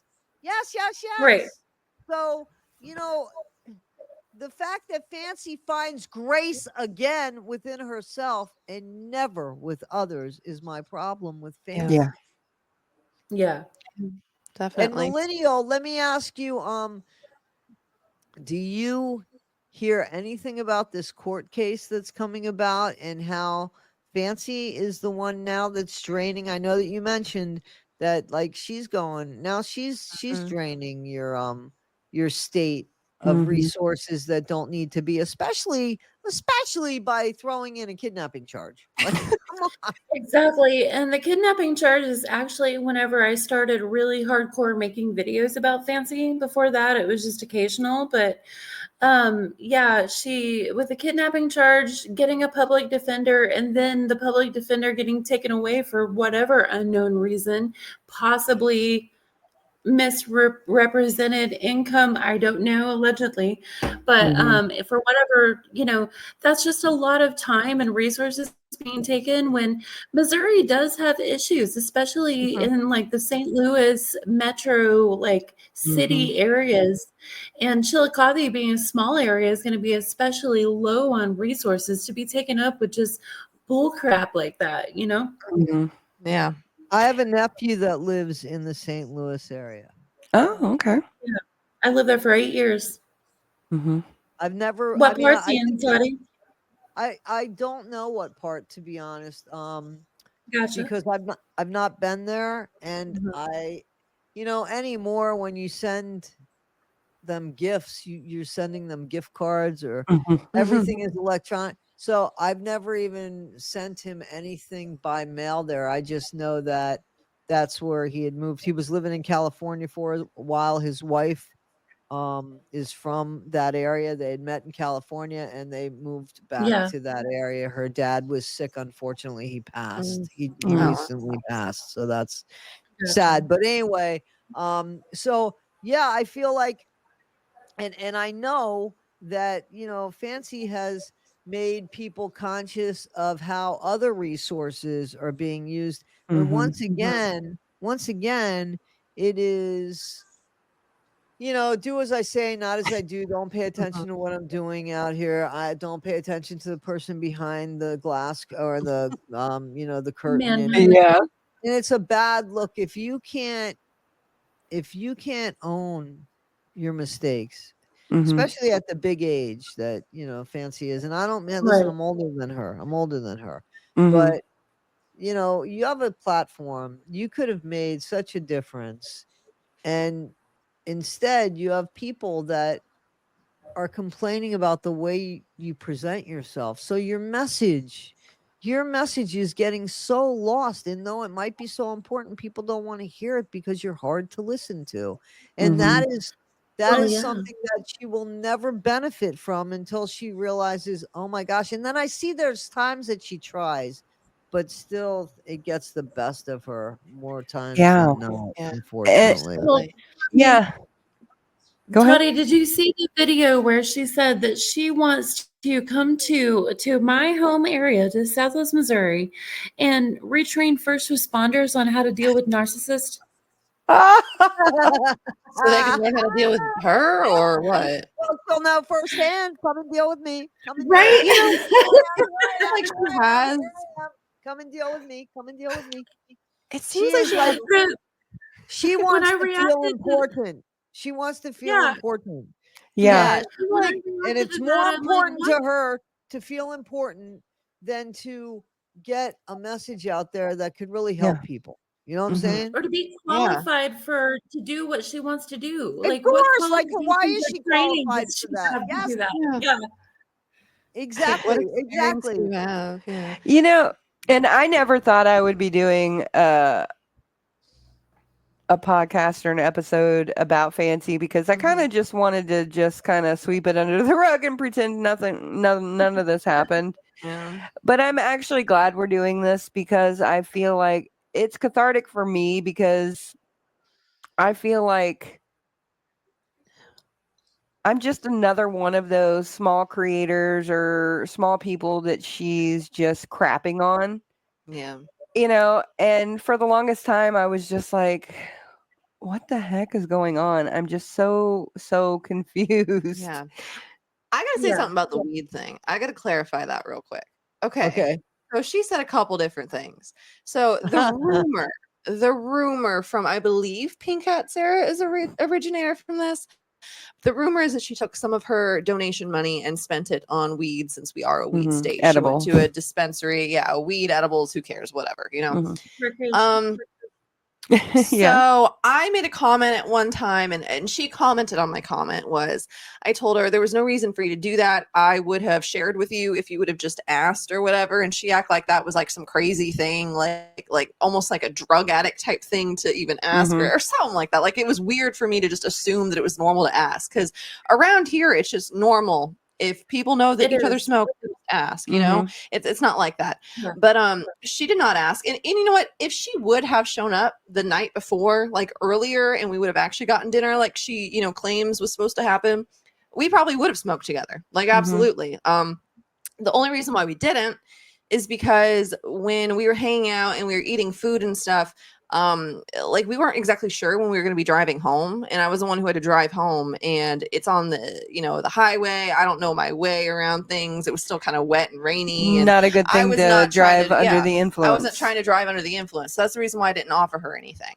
And like I smoked like around her like 2 or 3 puffs right after I had my dinner, because I get really, really sick sometimes. I'm sorry, I have an eating disorder, and like sometimes if I don't smoke like before or afterwards, I have issues. But like by the time I had done that, we were already at the hotel. We went back into her room for like an hour, and again, I only had like 2 puffs, and that was it. And like she was gone, she did her own thing. So I don't know why she's telling people that I shared with her. She's like, oh no, she lied. Like she shared with me. We smoked together. Like, yeah, I don't know ridiculous. What that proves. I don't know what she thinks that's going to prove. And like, I would have totally been open with smoking with her. Like, I'm not anti that. Like, girl, if like all of us like that are on this call were together, I'm sure maybe we could have just kind of like, we could light up a blunt or something. You know what I'm saying? Like, I'm not got one right now. See, it's not that big of a deal. And she's acting like, and it's almost like people are like acting like I'm some kind of a drug addict because I smoke weed. And I've seen that sentiment a lot. Yeah. Like, and it's like, she smokes weed. Toddie, it seems like you smoke weed. My mom smokes weed. One right now. I'm smoking weed at this moment. It's legal exactly. Hey, listen, it is totally legal in New York State. And Missouri, I'm the only person right now that is not smoking weed. I'm not smoking weed right now. Before you started the podcast, I haven't smoked in hours. But yeah, so that's like the whole thing. People are acting like I'm a drug addict because in a legal state where I have a medical card, by the way, like I smoke. Like my bad. I'm safe about it, you know. Right. I don't even need a medical card. It's recreational here. So it's recreational here too. But I'm just saying on top of that, I also have a medical card from before, and it's like I don't understand. Like I don't get it. She's acting like I'm some like addict. No, she's not. The reason that she's doing that is again for distraction. Yeah. Here's the thing. I think people know who Fancy is, and I think half of her subscribers, honestly, I really think half of them are there for the train wreck. I really do. And it's sad because people keep saying, do you notice the same between Fancy and Gypsy? And you know, the more that I speak on it, the more that I realize my comments are very parallel to the comments that I make about Gypsy. Yeah, you know, and for the last couple of weeks, I've been wondering.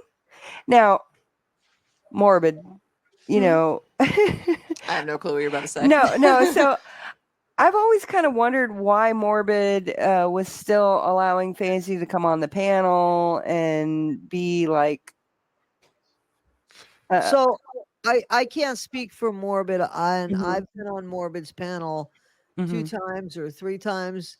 And I think that I don't know Morbid to not let somebody on his panel. Oh yeah, yeah. So I think that he would let anybody on his panel, and I think that, you know, if there is a little bit of drama, that's good for him. Exactly, and that's I don't mean that in a bad way, you know. No, we don't take it that way. Jerry Springer, look at what Jerry Springer, and I'm not saying that Morbid is Jerry Springer at all, because I know No, that not at Morbid- all. We don't have I a problem with Morbid, for the record. Yeah, Like well, Morbid. I mean, even if you did, I would have to defend him and say, listen, he's been very good to me and my channel. I've reached out to him on the Us too, side yeah. and Us as asked well. him for things and how to, if he could help and explain things to me. And he's always been gracious with his time and everything. Absolutely. So, Yeah. but I think that the reason is because I don't think he's a person that really discriminates, or I shouldn't say discriminate, that's a rough word. I Yeah. don't think he's somebody that would stop Fancy from coming on Yeah. his channel. Yeah, and that's, I think, what I came to the conclusion of is like it brings more attention to the channel. And then also, you know, I don't know if Morbid is actually doing this or not, but I would be. He has always kind of focused on locales. I was just about to ask if y'all know what a locale is. Oh I my don't. God. Okay. I don't. Real quick, I'll just tell you what it is. So, how's the easiest way to explain this without getting too much? Okay. So, a locale. Well, no, okay. Okay. I'm not going to say anything about her. She's herself. Anyway. So a lolcow it's LOLCOW, and basically LOL, you know, laugh out loud, whatever. It's people that people milk for laughs because they do so many crazy, stupid things. And there's some people online that are way worse than Fancy, by the way. I don't think she's like on these people's level at all. But there's a lot of people that act out very, very crazy on the internet. And there's whole YouTube channels, websites, and all this stuff that's made about them. Well, one of the biggest lolcow websites that talks about all these crazy people, they have like articles on Fancy. But it's something that like nobody's really picked up. And I'm just like, I wouldn't normally try, like if I had an issue with anybody on this panel or anyone anywhere else, I'm not going to try and push them towards that like sort of thing. But it's like, I'm surprised that people that cover lolcows don't cover Fancy, because she does all this crazy, like intense stuff. I mean, like it just doesn't even make any sense. It's like, it's not believable. And Fancy, like, I don't know if you know what a lolcow is, but like, damn, you're going to figure out real quick. That's all I got to say. So give me an example of like a channel. Yeah, Gypsy has been too. Yeah. Yeah. Shoot, it's hard to explain. It's basically somebody who goes online. What? Yes, Amberlyn Reed. Amberlyn Reed. I have no idea who that is. Daniel Larson, Chris Chan, Cyrax, who's on Morbid's like slideshow that he does, and one of the stickers and stuff. It's like these people that act out and scream and rage and all this crazy stuff. Okay. And she's just like that. Like, I'm not even trying to be funny. Like, she's just like that. You know what I'm saying? Yeah, because she becomes what they say, unhinged. Yeah. Let me ask you guys a she question. wears a t-shirt saying that. Yeah. Wasn't there like an exposed Sister Wives? Wasn't there a channel that said that? It was really good. Like, what happened to that channel? Exposing the Good Wives Network. Oh yeah, I see. And they do stuff like that, and I think it's so funny. And I can't even lie. I'm sorry, this is gonna get clipped and sent to Fancy. But there is a channel, and again, I would not do this to normally anyone that I have an issue with. She's just such a special case, okay? But there's a channel called Kiwi Tapes, and him and his buddy, I think he goes by like Smokey MCC or something like that. Anyway, they have this podcast. It's called Too High for Stupid. And they have like a decent following. Like they have over 100,000, 200,000 subscribers, right? And they have a good audience. And they talk about these crazy people. And I can't even lie, I messaged one of them. I was like, hey, and I sent them some of the videos from Exposing the Good Wives Network. And I'm like, listen, I don't want anything bad to happen to Fancy, for the record. Like, I don't want anything bad to happen to her, but she's just too funny for people not to get like a hold of. You know what I'm saying? I know that sounds horrible. That's the worst bit about her, is that she changes on such a dime. Like she's so entertaining, though. I have to give it to her. what's going on with the next lawsuit? Does anybody know what's going on with because I know she fell asleep during the last one. You're talking about like her active case in Missouri? I'm sorry? The judge, she filed a motion for the judge to reconsider her warrant after she fell asleep through a court gate for it's not a lawsuit now, it's criminal charges for filing a false police report. So she had that gastric episode where she fell asleep. And so the judge filed a warrant, and she filed a motion to dismiss the warrant, which is quite interesting to read, by the way, on CaseNet. Maybe I should do a dramatic reading. Oh my goodness, do a dramatic reading, please. But let's do a round table. I will watch that'd be great.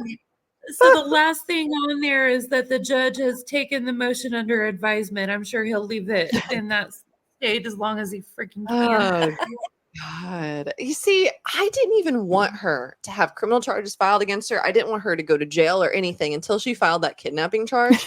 And then after she did that, I'm not saying that I will never interfere legally. No. I will never interfere legally unless I'm approached by, someone in the legal, world and they need me for something, and I have no choice. I'm not getting involved in that.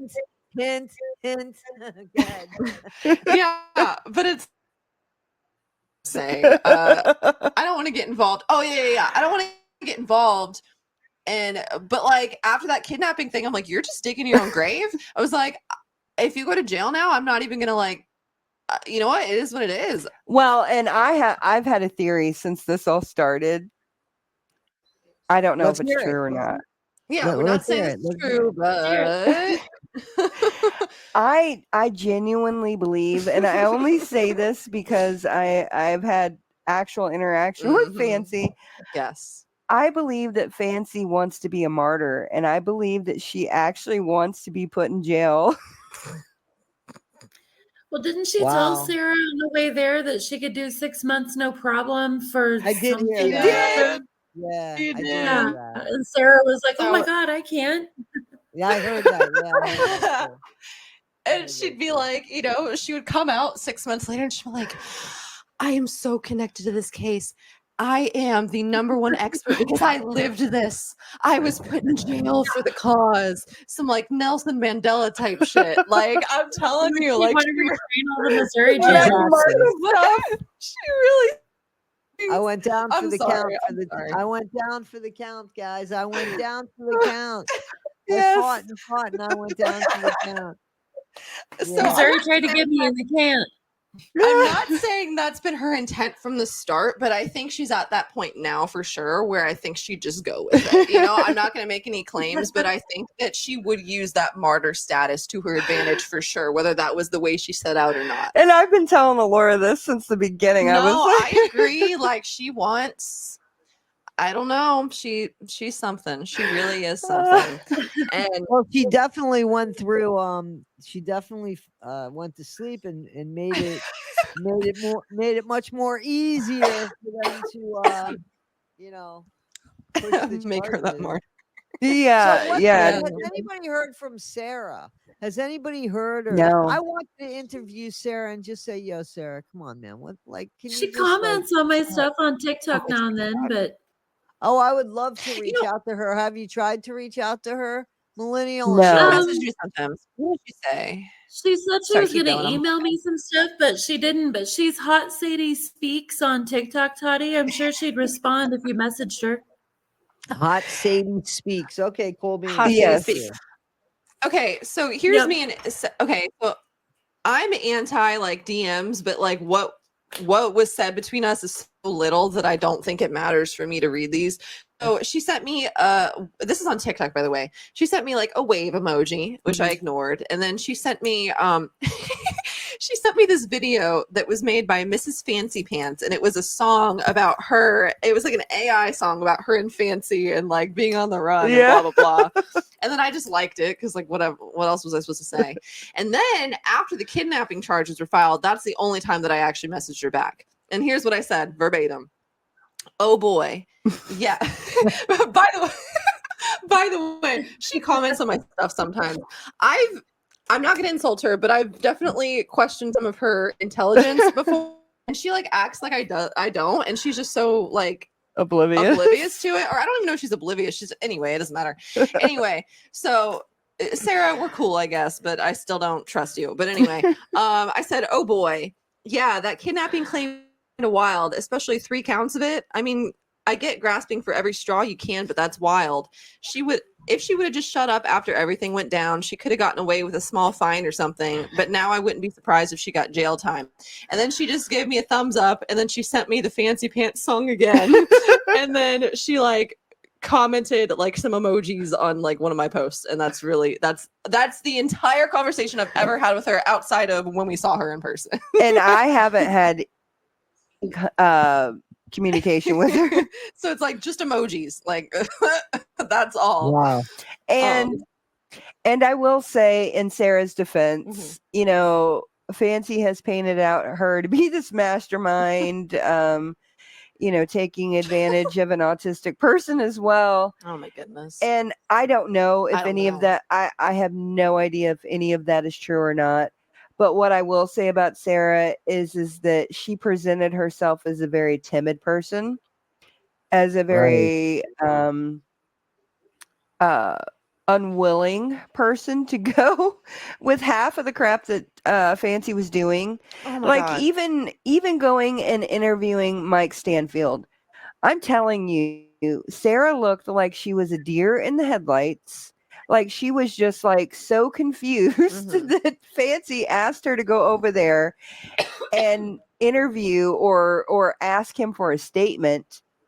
So when I hear Fancy talking about Sarah having all of these ulterior motives, I didn't see any it's like of literally where, and like she literally stayed in the car for any time that she didn't have to do stuff, you know? Yeah. And I want to make it very, very crystal clear.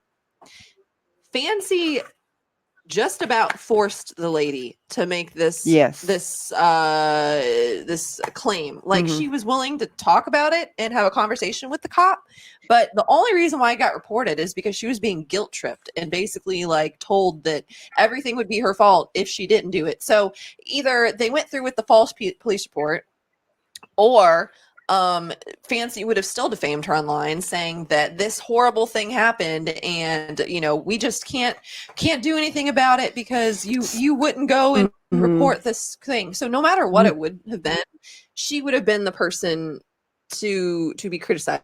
And you know, and not only that, but I would think also that now you're stuck in a car with her for all this amount of time. Like what is the lesser of the evil here? You know, what's the lesser of the evil here? Yeah. I'd have left her ass. Me too. And I would have left her there, and I would have said, "Call Millennial. She'll give you a ride." Okay. So, about this assault thing, right? I just want anyone that's in the audience to close your eyes for a second. I want you to imagine. And I know this scenario is going to be a little bit different than the way it happened, but just still. So imagine you're like, you know, out and about, you're doing something, and you're just hanging out with some random person, or maybe you're not even hanging out with them. There's just someone across the hall, and you can clearly see that 2 people get in each other's faces, and there's somewhat of an altercation. You're at a certain angle, and you can't really tell if like there was an assault, but you can definitely tell that like someone got uncomfortably close to another person. And then the other person, who has already come across as very shy, very timid, very afraid, comes up and starts crying that she was like basically assaulted. What are you going to assume happened?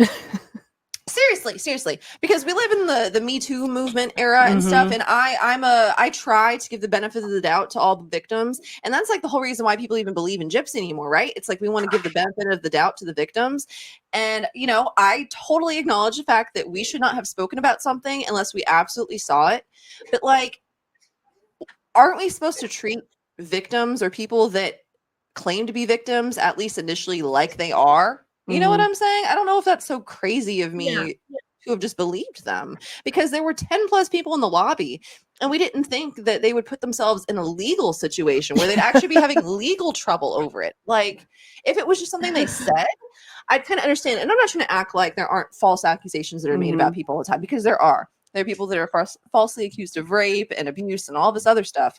But it was just such a weird situation that I feel like if 90% of people were in that same situation, they might have acted similarly. Mm-hmm. And you know, that first cringy video that I posted, that I admit is cringy, where I'm like doing the get ready with me, blah, blah, blah, blah, blah. I saved that to my drafts because I wasn't going to post it and I just wanted to have it with me. But then we came down the stairs and I found out there was like a quote unquote assault. And then I was like, you came down the elevator. Oh, yeah, I'm sorry. Yeah, you're right. I said stairs a couple times. When I just mean downstairs, I just mean, wow, like down. You know what I mean? Like, okay, my bad. I came down the elevator. I want to make that clear. My story's not changing. I just mean like if you go downstairs, it's downstairs, right? There's upstairs and there's downstairs. My bad. So anyway, I come down the elevator and people are freaking out. And so that's the only reason why I even posted the damn video, because if I figured if I posted saying something about the assault with like absolutely no context, it would make just like even less sense. So I was like, okay, fine, I'll upload this cringy video. I know I came off as clout chasey. I was trying to like be funny and relatable and blah blah. It just came off as cringe. Okay, like I admit that, I acknowledge that. That's the only reason why I even got posted. Okay, and you know what? Even like if that whole assault thing wouldn't have happened, we probably would have walked away and not said anything good about Fancy. We probably would have just like accepted it how it was. But because that was such like a crazy over the top situation that like, how would we ever think that was going to happen? Like we wanted to go in objective. We weren't going in to quote unquote defend Fancy just because we paid for her hotel room. Like, yeah, we wanted to like defend freedom of speech, but like we were going to look through it and like actually pay attention to it before we spoke on it. But, you know, crazy shit happened, so then I decided to speak on it early, and that was my fault. Like, sorry, I ranted, so but... I was a victim of what you did. So I was at a birthday party. I don't know if I told you this story the last time, but I was at a birthday party for my niece. And I don't know. I want to say she was about 10 at the time, and I have like 7 nieces and nephews. Just so I think she was like 10 at the time, and I was with my wife.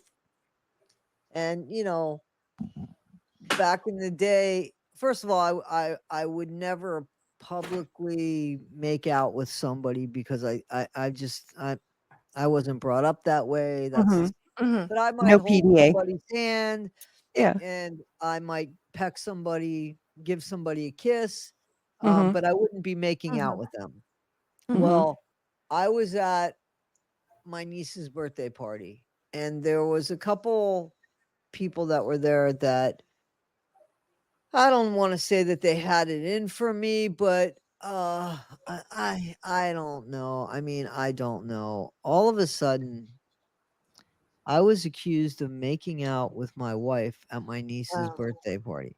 Now, it didn't happen, and I understand why the 2 people started that. But then my niece said that she saw me do it too. And I was heartbroken. I was heartbroken because I said it didn't happen. So how did she see me do something like that? And the thing is, she wasn't trying to be vicious, or she was basically talked into what she thinks she saw. And she realized later she didn't see it. But you know, so I understand that, and that's where, you know, see, Fancy should be able to sympathize instead of saying, because she's been down that road, she did it wrong. Dan Glidewell, she did it wrong. She should be able to sympathize and say, you know, it's not what happened, but I understand why she changed her mind, because listen, if that's what she saw, then that's what she saw. And you know, even though it's not the same story, you know what I mean? Like what happened with she her. saw it too. Sorry? I didn't hear. Fancy said she saw it too and changed her story. Yeah. Exactly. So see what I'm saying? So nobody exactly. She said the chest bump as well, right? And then she said no, she didn't. So why? The thing is that she wants people. when you do something wrong and you say, "Oh man, I screwed up, I forgot," or sorry, just how when I Right. called her a DA and I said, "Hey, listen, I shouldn't have done that. I shouldn't have called her that name. Mm-hmm. I called myself. I can't go back and change it." But Mm-hmm. I mean, and but I shouldn't have done it. So she doesn't do that at all. Like she Mm-hmm. just doesn't. She just keeps running with whatever instead of stopping and saying, hey, I'm a human being and da da da da da. It's just always somebody else's fault. And it can't be everybody's fault. Like she was working with Ryan Lee again. I don't see them working together. You know what I'm Yeah. Such saying? an odd situation. I thought they got back together as far as working together, and Mhm. now not. And now I guess she's working again with Katie Joy. Like Mhm. those two are Okay, like, please. real quick, Katie Joy. Okay. We have never spoken about her, I don't think. Maybe she's No. gotten like a brief mention on accident, but like I know very little about her involvement with Gypsy Rose. But here's the thing about Katie Joy. I've been knowing about her way before Gypsy Rose was something that people were fucking talking about. Mhm. Or maybe she had some things with Gypsy Rose, whatever. Anyway, Katie Joy, how I was introduced to her was back in like, I want to say maybe 2018. And that's when to anyone who's chronically online in the worst way, there was this thing called Dramageddon 2, and it had to do with Jeffree Star and James Charles and Tati Westbrook and all these other beauty influencers. Okay, and I don't remember the exact situation because again, I was like just out of high school when this started happening. This was forever ago. But she said something where she ended up getting a defamation lawsuit or some sort of a lawsuit from Tati Westbrook, which is one of the beauty influencers that was involved in all this drama. Okay. I don't remember why it was or anything, but that's how I learned who Katie Joy was. I would see compilations of her crying on camera and talking about this, that, and the other, blah, blah, blah, blah, blah. Well, fast forward a couple years. I never watched any of her videos back then. I just briefly heard of her through like random stuff.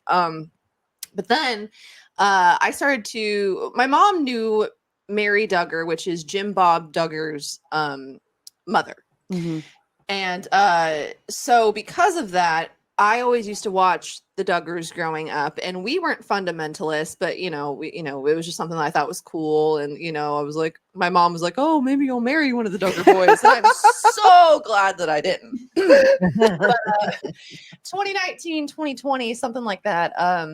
Josh Duggar ended up getting arrested because he's a sick bastard. Yeah. And I mean, I guess I'll say what he did just to anyone who's not privy to the situation, because this is a Gypsy Rose live stream. But Joshua Duggar was caught with lots of counts of pictures and videos of children on his phone. The most, I read an article one time, and I did not mean to read any descriptions, but what I'm telling you, it's not just gross because of the children. Just even if it was adults, it is some of the most disgusting, deplorable, traumatizing shit I've ever heard in my life. Okay.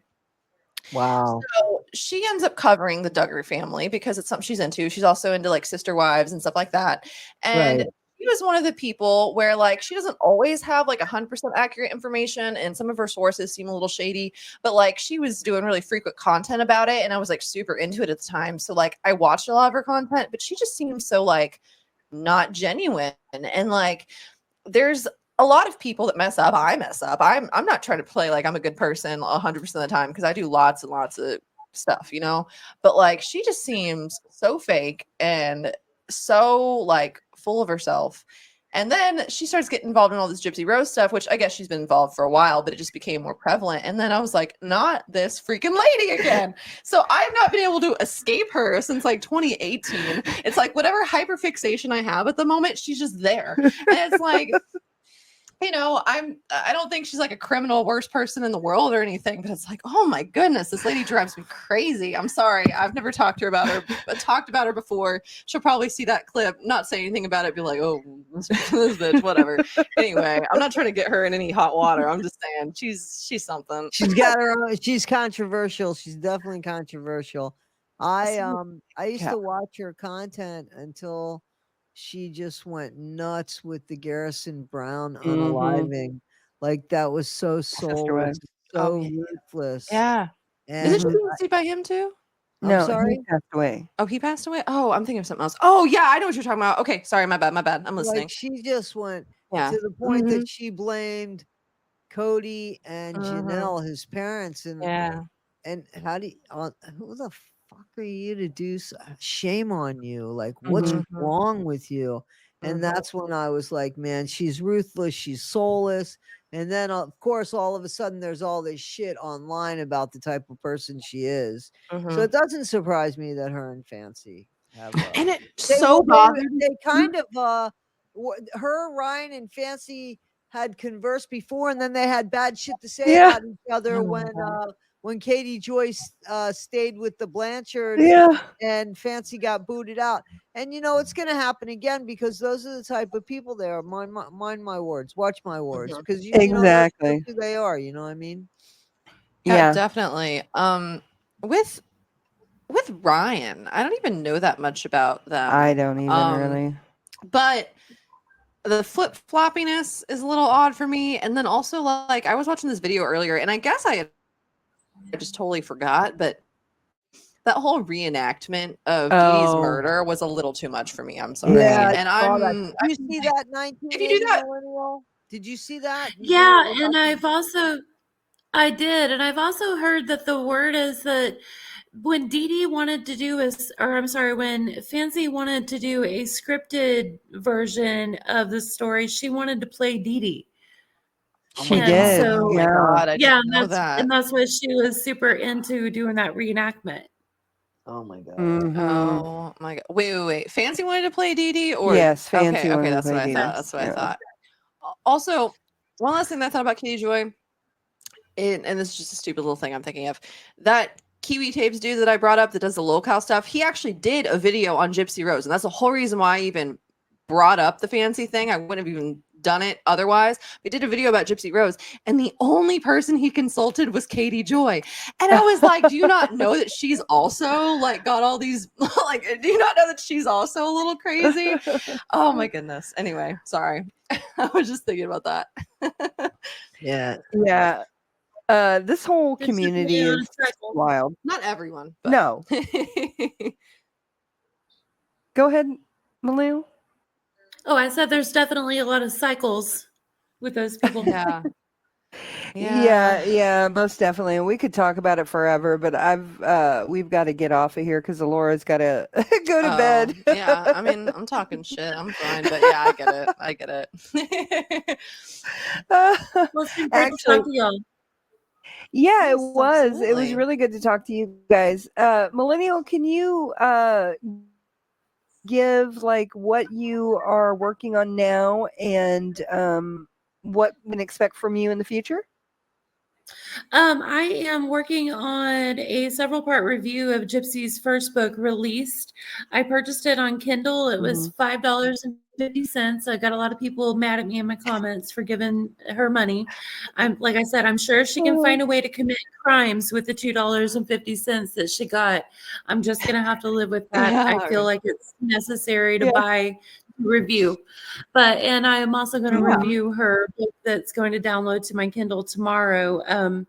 She says a lot of crap in these books that she doesn't say in person and tries to really paint herself a certain way that we know she isn't out of her own mouth. So it makes it a really, really interesting contrast. Yeah, and I've thought about buying the audiobook, but I don't know if I can listen to her. I wonder if I don't- the I couldn't take library that. will get it. My If I have a library library definitely card, I won't. might just go. Will, is that what you said? They definitely won't hear my library. Oh, won't. Yeah. Library is pretty small and not very great. Yeah. Although there's a library maybe like an hour or not less than an hour away that I really like that I could probably go to. But yeah.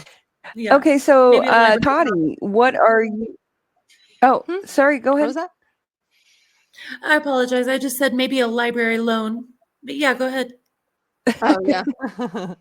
Yeah. Just to remind everybody, we kind of have a delay. So, Toddie, what are you working on, and what do you want people to know? So, you know, I'm working on the Gypsy Rose stuff as far as I'm going back into like the crime, it's the crime. And every time, like I did a live today that was Nick's interrogation, and each time I hear these interrogations, I hear something else, and it's a different, don't you? like a different theory, like, and so I'm into that. And also 90 Day Fiance, 90 Day. I love 90 Day Fiance, and I really am trying to get, because I love that, and I get, and it's fun. I can be snarky, and still you can, Yeah. you can put some messages out there, because it's about real people with relationships, and how hard it is to navigate. And so I enjoy that. So I'm doing that, and in the meantime, I'm following some great new creators that are out there. Millenial is absolutely one of them, and I'm glad that I got to meet her here. And I can too. just really, Real quick. Yeah, absolutely. I have a thought that probably would have been better way earlier, but I just have it in my brain and I have a conversation. My bad. So, Nick, okay. A little bit more recently, and I just wanted to get somebody else's perspective, and my mind isn't fully formed on anything. I just want to know what you guys have to think about it. Gypsy, in my personal opinion, is kind of similar to what you guys believe, that like she absolutely manipulated him, whether she actually committed the murder and, or he did or whatever the theory is. I still believe that she's 100% in the wrong. And I don't think that he would have done it, without her telling her to do it. That being said, he was manipulated into it. And he did something, and I feel like he did deserve a little bit of jail time, I don't know. I don't know if I personally believe that he's safe to re-enter society. I could be the most evil person in the world, but I think that especially since he still believes that Gypsy had that miscarriage and everything, like, who knows? And they're still in communication, according to Bree. Allegedly, yeah. But it's like, I just feel like he still probably wouldn't be safe to re-enter society. And then so like a lot of people are like, okay, he deserves a new trial and maybe he could get moved to a mental institution instead. Well, places for the criminally insane aren't a walk in the park. I've heard, I don't know what place you would end up going to. Actually, funny enough, that Daniel Larson person that I mentioned, he's actually being transferred to Springfield this week. Yeah, I'll tell you about that later. But anyway, but like, I just heard that those places aren't great places to be either. And sometimes jail can be a lot easier. And it's like, he keeps saying that he doesn't want things fought for. And I don't know if that's, because he's being manipulated again, or if that's genuinely how he feels. What did you say? You said he said what? What? He doesn't want a rally. A rally. I'm sorry, I didn't elaborate very well on that. But he doesn't want like a rally, and he doesn't want certain people fighting for him. And I don't know if that's actually how he feels or how someone told him he should feel. But just what do you guys think as far as like what? Because a lot of people have a lot of different thoughts on how he should get justice, and I do believe that I do believe there was a miscarriage of justice in the way that his case was handled. But I know a lot of people, and I don't think you guys believe this, but a lot of people that want a new trial mostly want the new trial because they want Gypsy to get her, her comeuppance, for her to get her day and for her to go back to jail and stuff like that. And I don't think that's what you guys believe or anything, but like, what do you think the best course of action for Nick would really be? Like, that would be the safest well-being and just genuinely. Go ahead, Millenial, please. I'm sorry, no, that was a lot to throw at you. I actually recently did a video on this subject. I personally don't want our state's resources spent on a lost cause, because there are a lot of people in our jails who committed murder who have mental illnesses that could be in the same state as Nick as far as being manipulated into it. And there's just no way that there's going to be all of them suddenly getting justice at once. Like, that would be wonderful, but I just don't see it. And I don't want to see my state's resources wasted and squandered on lost pointless causes. However, in a video I did recently, I surmised that the best option would be to try and get something like Netflix to do a sympathetic movie or video or series or something on Nick that would, like Gypsy Rose, give him a stash of cash in order to be able to afford a slick lawyer who could actually make the arguments for him that people want to make. And then also possibly pay for a private facility, because state-run ones, I do believe I remember hearing maybe from MBG Cornerstone that Nick wasn't interested in that. I could be incorrect on that, so don't quote me there. But that's my thought. I don't know that it's even plausible, but I think that's the best bet. Okay. Do you have any thoughts, Toddie? Yes, I do. Yes, I do. So I've spoken Let's to hear Nick. 'em. I've written to Nick. Okay. And Nick corresponded with me. And Mm-hmm. NPG Cornerstone is his people.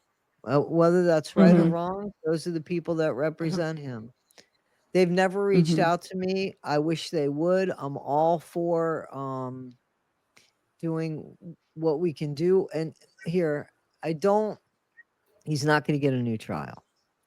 But if they could reevaluate his sentencing, do I think that he should be out on the street? I don't really think that that's my call. I think that things should be heard and taken into consideration, and it should be the people that get paid to make that decision. It should be their call. I want to say that Nick told me, I asked him, do you want to get out? I asked him, do you want to get out, or are you comfortable there? Have you become institutionalized?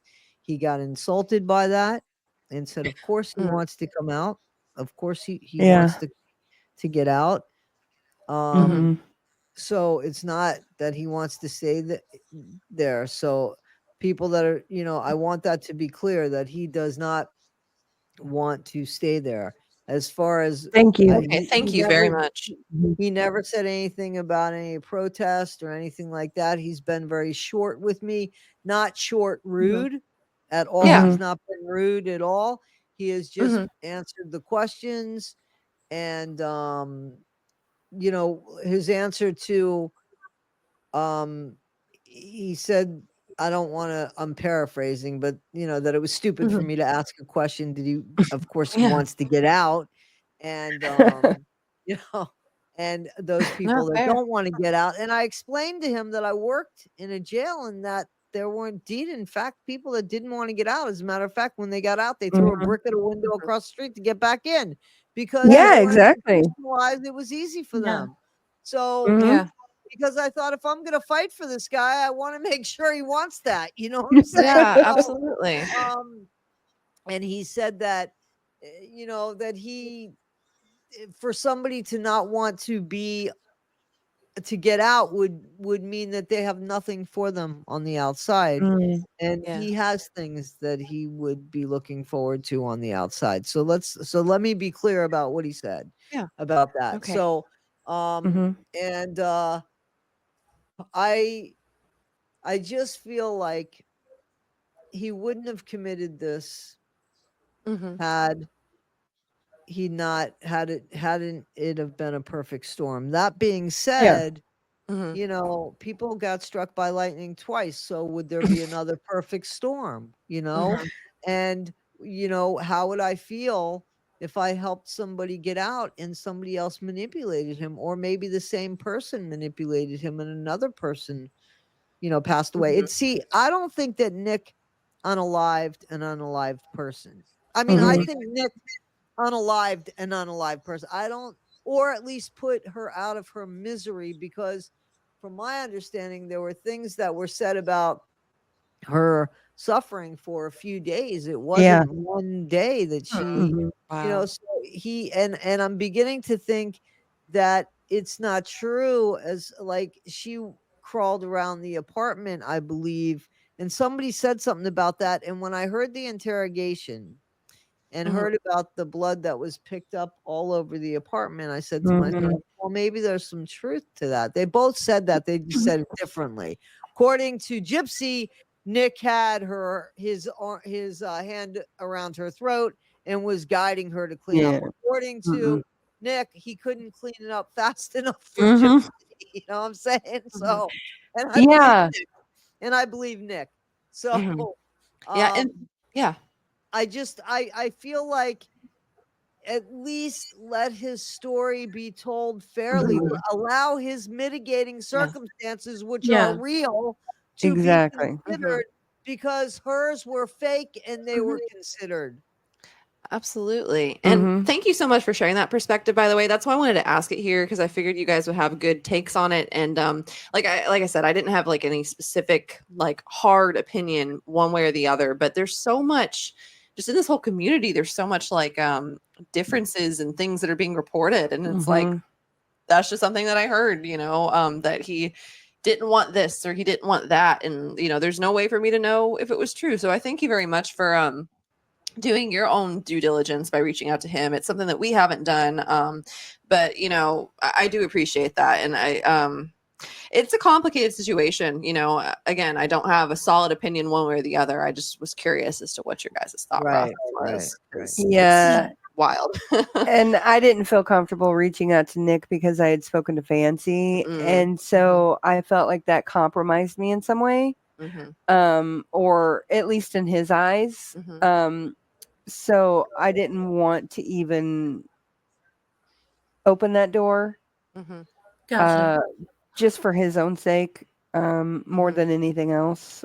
But I do 100% believe, and even with what I said, like even thinking that, like I still believe that his story should be told, and I still think that he was manipulated. I don't think he would have done this otherwise. I do think that I agree, some sort of Netflix documentary or something that is showing him in a more favorable light would be good.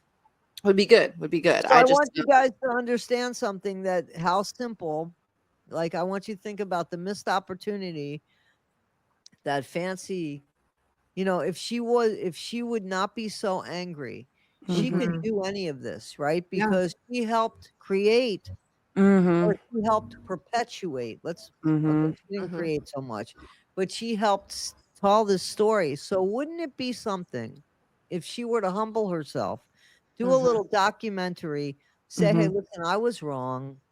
This is the true story. And instead of making all this screaming and yelling at other content creators, do something constructive where you can actually make a difference and say, hey, listen, I helped perpetuate this about Nick. And, you know, this is what I said back then. This is what I'm saying now, because this is what I've learned. And I was wrong about this, and just look at it. You know what I'm saying? So she could do things that could really help Nick if she wanted to help Nick, instead of just screaming and yelling about shit. No, I agree. I agree. Definitely agree. Well, thank you guys so much for your time, and thank you for the conversation. I know we got derailed and all over the place a couple times, you know, but it was productive. And again, like Fancy, like you're going to take this. Well, first of all, I know that Fancy is not going to watch 2.5 hours worth of our content.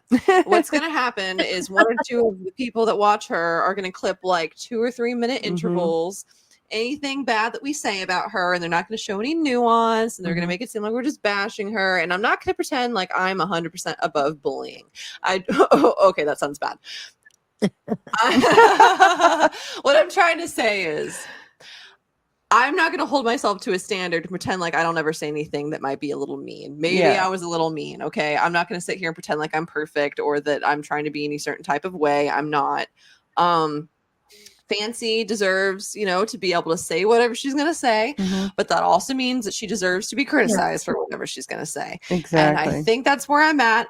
You know, if she ends up in jail over the fact that she can't keep her mouth shut, I'm not going to lose sleep over it, but I would never do anything to try and actively harm her. No, other than just laughing at her. So she's in a unique position that she just doesn't appreciate. She could help change the narrative on Gypsy by just admitting that, listen, I made mistakes. This was all wrong.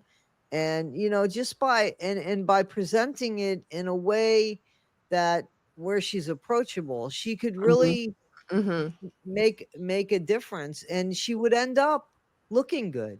She would end up looking good. But she can't get out of her way to do that. And isn't it more important that we tell the true story and that people know that Rolling Stone know that?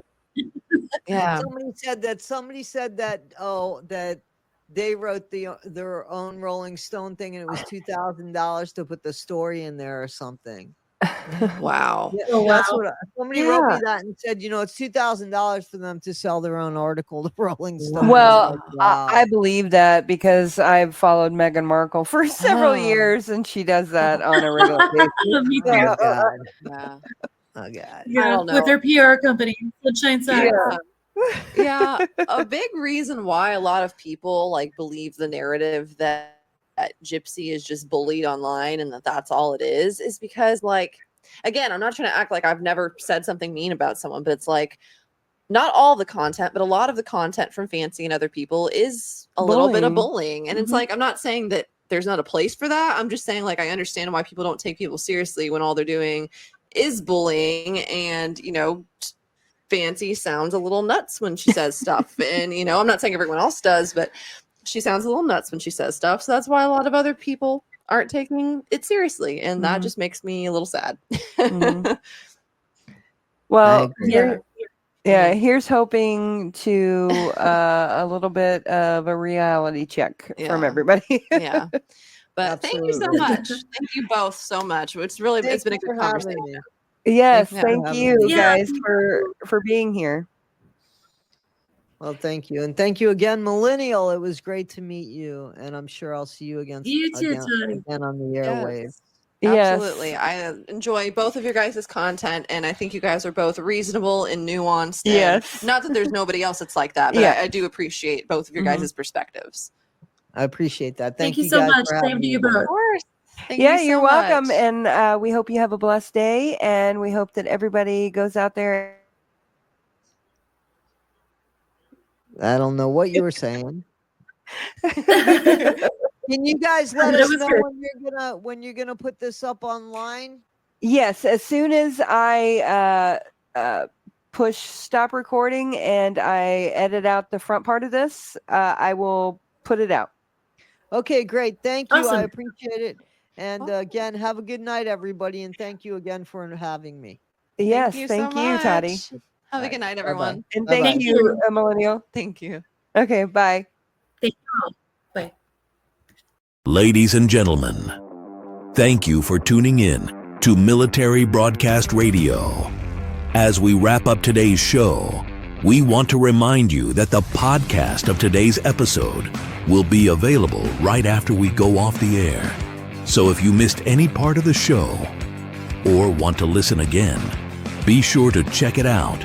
And remember, we're here to support and honor our veterans. Your stories and experiences matter, and we are committed to giving you a platform to share them.